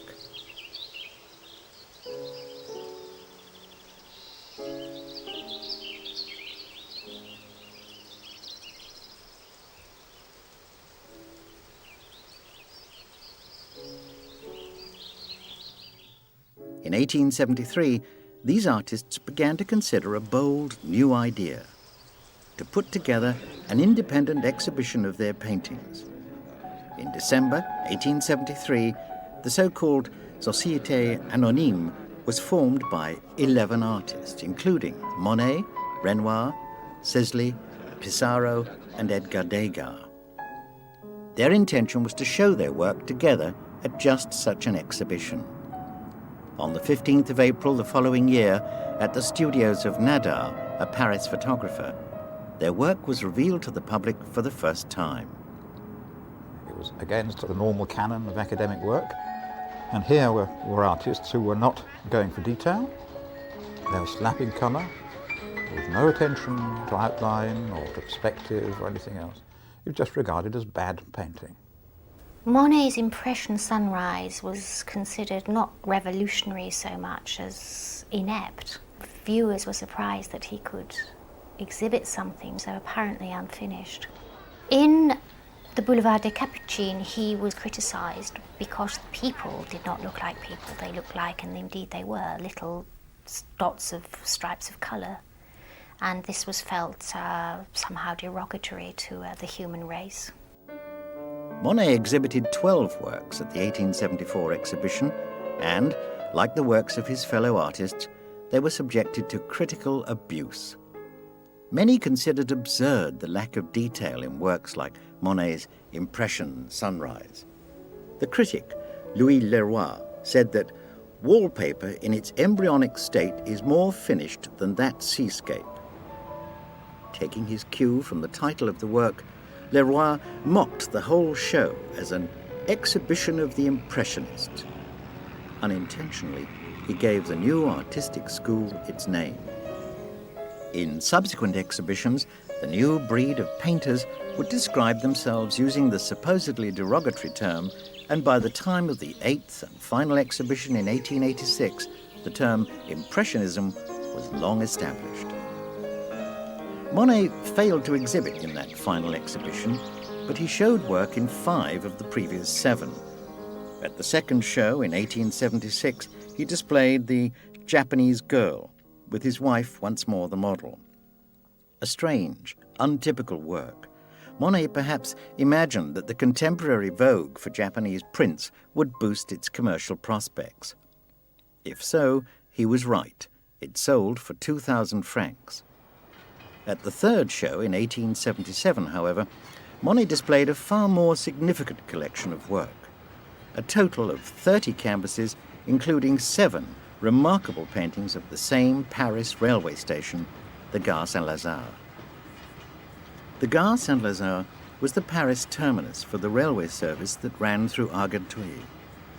In January 1877, Monet began to paint the glass-roof station with its steam-billowing locomotives. He was once again living in poverty at the time. Despite some sales of his work, such as The Japanese Girl, a recession affected France in the second half of the 1870s. Significantly, this economic downturn also affected Paul Duras-Ruel's ability to buy Monet's work. Famously, though, Monet failed to let his poverty show. At the Gare Saint-Lazare, he acted with the airs and graces of a wealthy man, persuading the railway authorities to stop trains and clear platforms to suit the apparently famous artist. The results of Monet's subterfuges were a series of images defiantly impressionist in their execution.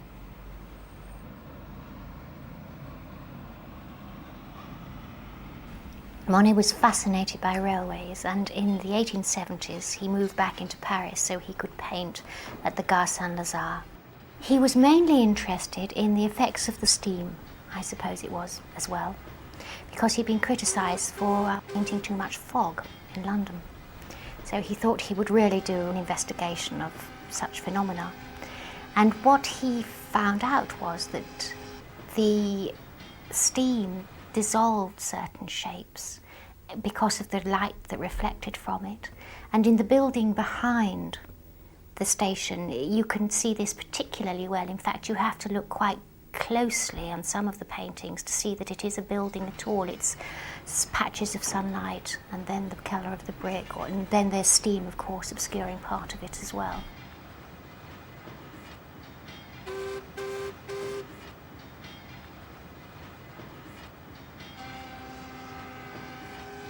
Monet was always fascinated by the effects of fog, both artificial, as in the Gare Saint-Lazare series, and natural.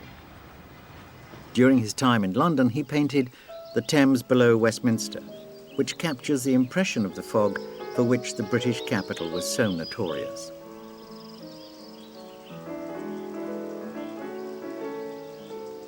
In 1879, he painted an image of the village of Vertu, a village of the Seine immersed in a cold yet understated atmosphere of fog. Any sense of gloom present in this painting could hardly be considered surprising. At the time it was painted, Monet was still grieving. His wife, his beloved Camille, died in September 1879 at the age of just 32, having been ill since the pregnancy that resulted in Monet's second son, Michel. By the time of Camille's death, Monet's personal life had changed. In 1876, he had become acquainted with a wealthy Parisian couple, Ernest and Alice Hochschild. Ernest had helped financially with the third Impressionist exhibition, but shortly afterwards he became bankrupt and all but abandoned his wife and 5 children, who decided to move in with the Monet family at Vertu. After Camille's death, Monet and Alice would become partners and eventually husband and wife.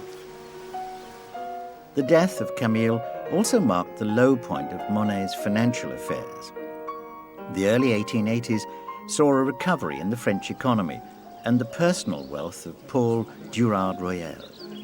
In 1881, he signed a contract to buy Monet's work that would generate 30,000 francs for the artist each year. In addition, the art world was changing. Though many were still critical of the Impressionists, the value of their work now began to be recognized. The power of the salon also began to weaken as Durand-Royal and others pioneered exhibitions of works by a single artist. In 1883, Monet and his two children moved to Giverny, a village on the Seine 50 miles from Paris. They moved into a house called La Pressoir, the cider press, with Madame Rochide and her 5 children. He would live there for the remainder of his life. The unconventional nature of the household caused some concern in the conservative, rural community, but Monet, for one, was concerned more with his art. Now over 40, he was, at last, reasonably comfortable and settled, even if his habit of pleading poverty took some time to shake off. The 1880s would be the decade when Monet began to fulfill his artistic vision. His output was now prolific. At Giverny, he once again used a floating studio to paint river scenes. He also executed a group of works depicting figures in landscapes. The Woman with a Parasol. In this 1886 canvas is Suzanne Rochide, the daughter of Monet's mistress Alice, although Monet has reduced her facial features to virtually nothing. Monet's skill is, instead, expressed with light and colour. The grass is a bold contrast between light and shade, executed with choppy brushstrokes that produce a sense of life and movement.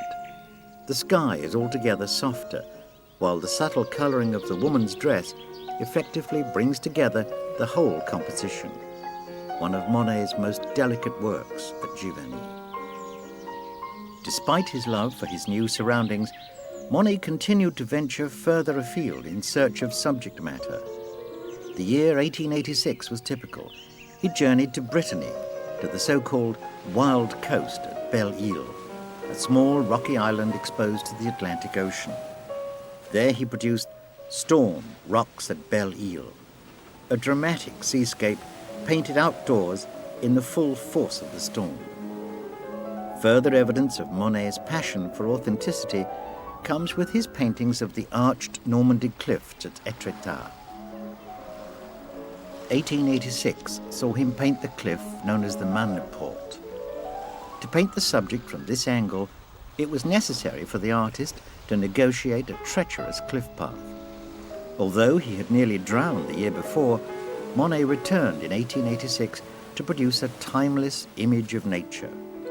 By now, he had adopted the practice of painting several canvases at the same time, each canvas representing the subject matter in a subtly different light.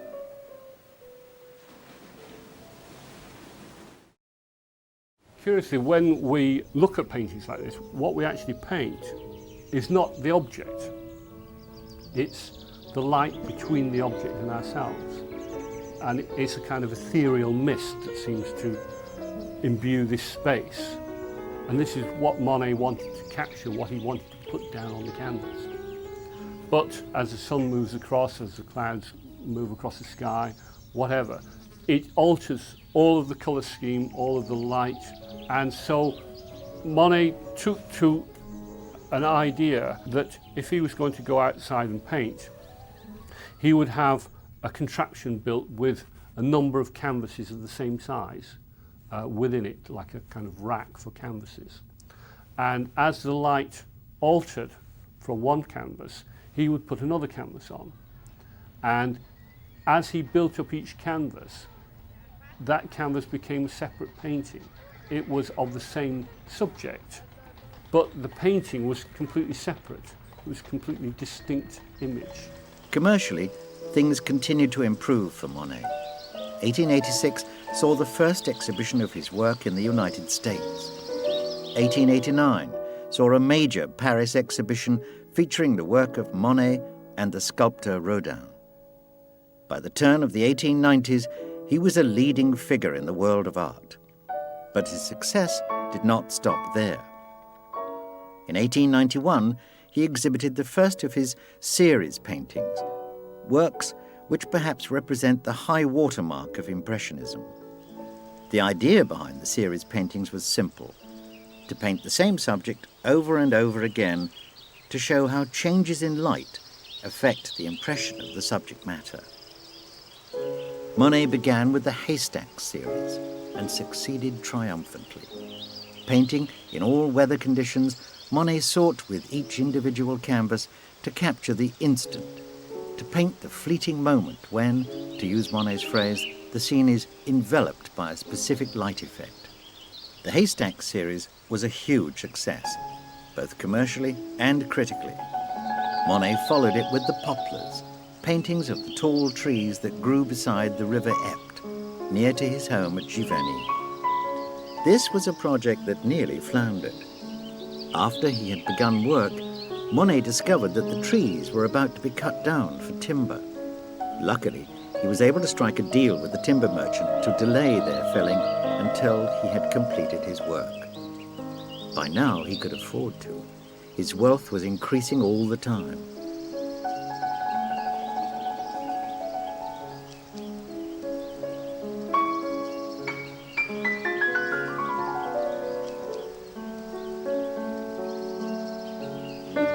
The Poplar series complete, he turned to the third and the greatest of his series paintings, the Rouen Cathedral series. In 1892 and 1893, Monet painted a total of 30 canvases depicting the stone facade of the great Gothic cathedral at Rouen. Working on up to 14 canvases at a time and painting the structure from just 3 separate positions, the resulting images can be seen as an illustration of time itself. Building up the image of the cathedral with thick layers of paint, Monet once again captured the enveloping effect of light at all times of the day and in all weather conditions. In the painting entitled Full Sunlight, the dramatic effects of the sunlight are captured both by the way it appears to dissolve the ancient stone and by contrast with the shadows within the arches of the portals. By considering the paintings as a series, the viewer is left in no doubt as to the link between atmospheric conditions and mood. To achieve this, with paintings of a structure made of lifeless stone, was nothing short of a triumph. Monet started painting more than one canvas at a time, quite early on in his career, in fact. He developed it, of course, in the 70s and the 80s. The 80s especially with the Rouen Cathedral series.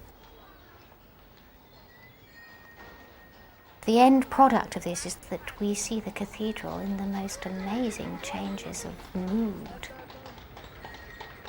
In some of them, when it's in full sunlight, the forms are almost completely dissolved by the white and yellow paint.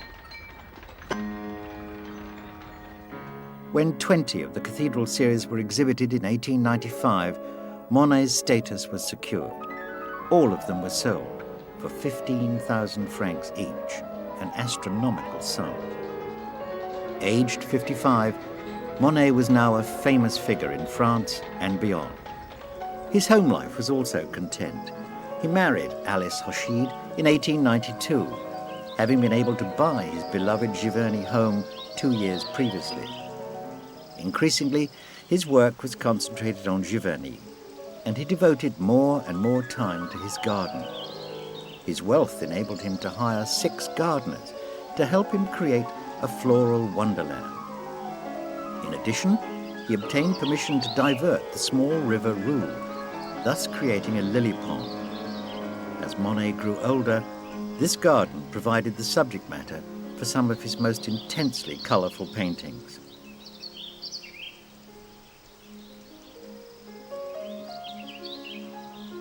However, Monet's travelling days were not yet over. In 1904, he and Alice visited Spain, driven by a chauffeur in an early automobile. while in 1908 and 1909 he visited Venice. However, his final significant artistic journeys had taken place some years previously, with his visits to London in 1899, 1900 and 1901. Living in the Savoy Hotel overlooking the Thames, he painted over 100 canvases depicting Waterloo Bridge, Charing Cross Bridge and, memorably, the Houses of Parliament. Here, the great Parliament buildings are little more than suggested, just one component of an image where atmosphere, light and colour represent the real subject matter.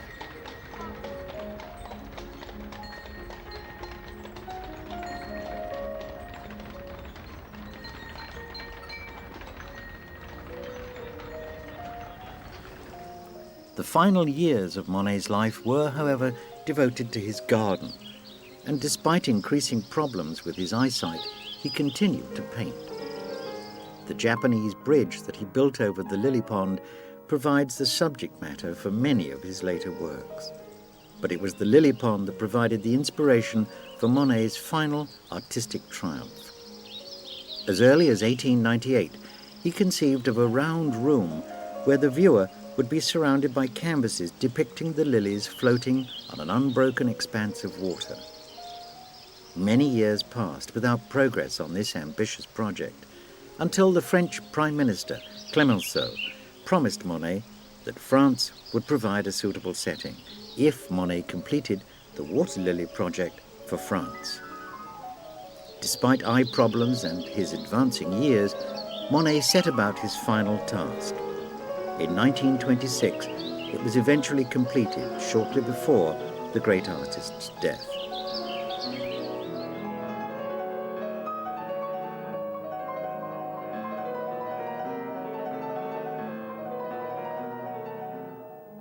Monet decided that his painting should go in a circular room. He wanted the viewer to be completely enveloped by his paintings, so it's absolutely integral to the overall effect. What he wanted to do was create a painting which it was almost as if one was right in the middle of this water garden, that throughout the whole area, the whole effect would be as if one inhabited the whole space. So that the paintings were, in a sense, the first idea, the first expression of images that generated a space within themselves and were tailored to a particular room for where they would create the most powerful image on the eye of the spectator, the beholder.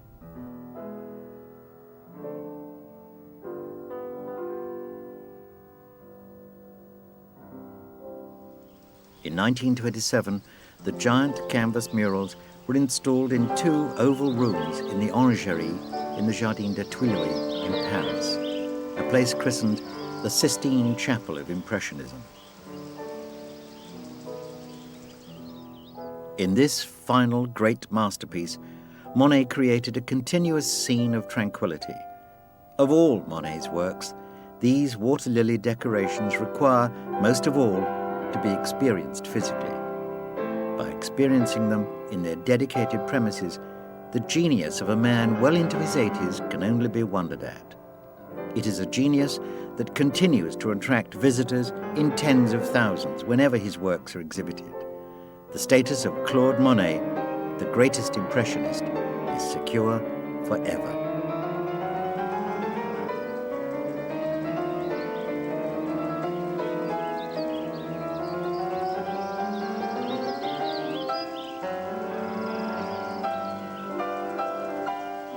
His legacy was freeing up the artist from a naturalistic or realistic depiction of the real world.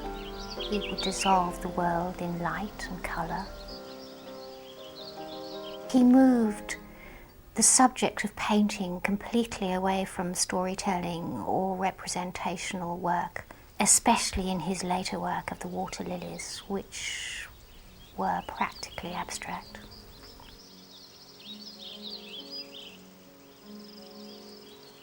Since Monet's time, or from the mid-19th century onwards, I don't think it would be wrong to say that without Monet we would not have what we have today. In his pursuit, he released possibilities for other artists to take up.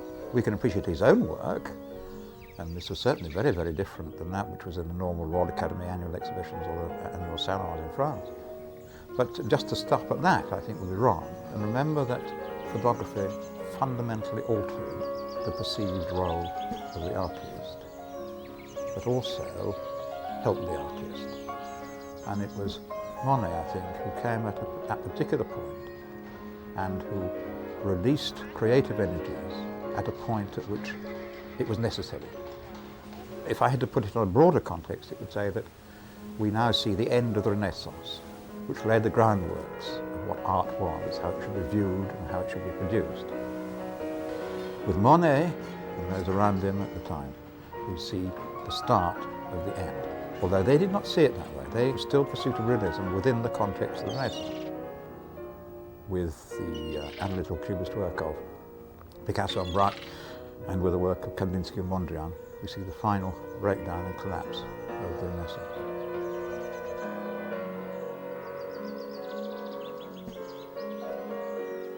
I think that Monet completely revolutionised how we see colour. A great deal of art was dependent upon what had gone before, and he swept all that away and said that an artist should use his own eyes, not see through someone else's. And with his own eyes, he created some of the most powerful, brilliant paintings that were ever painted.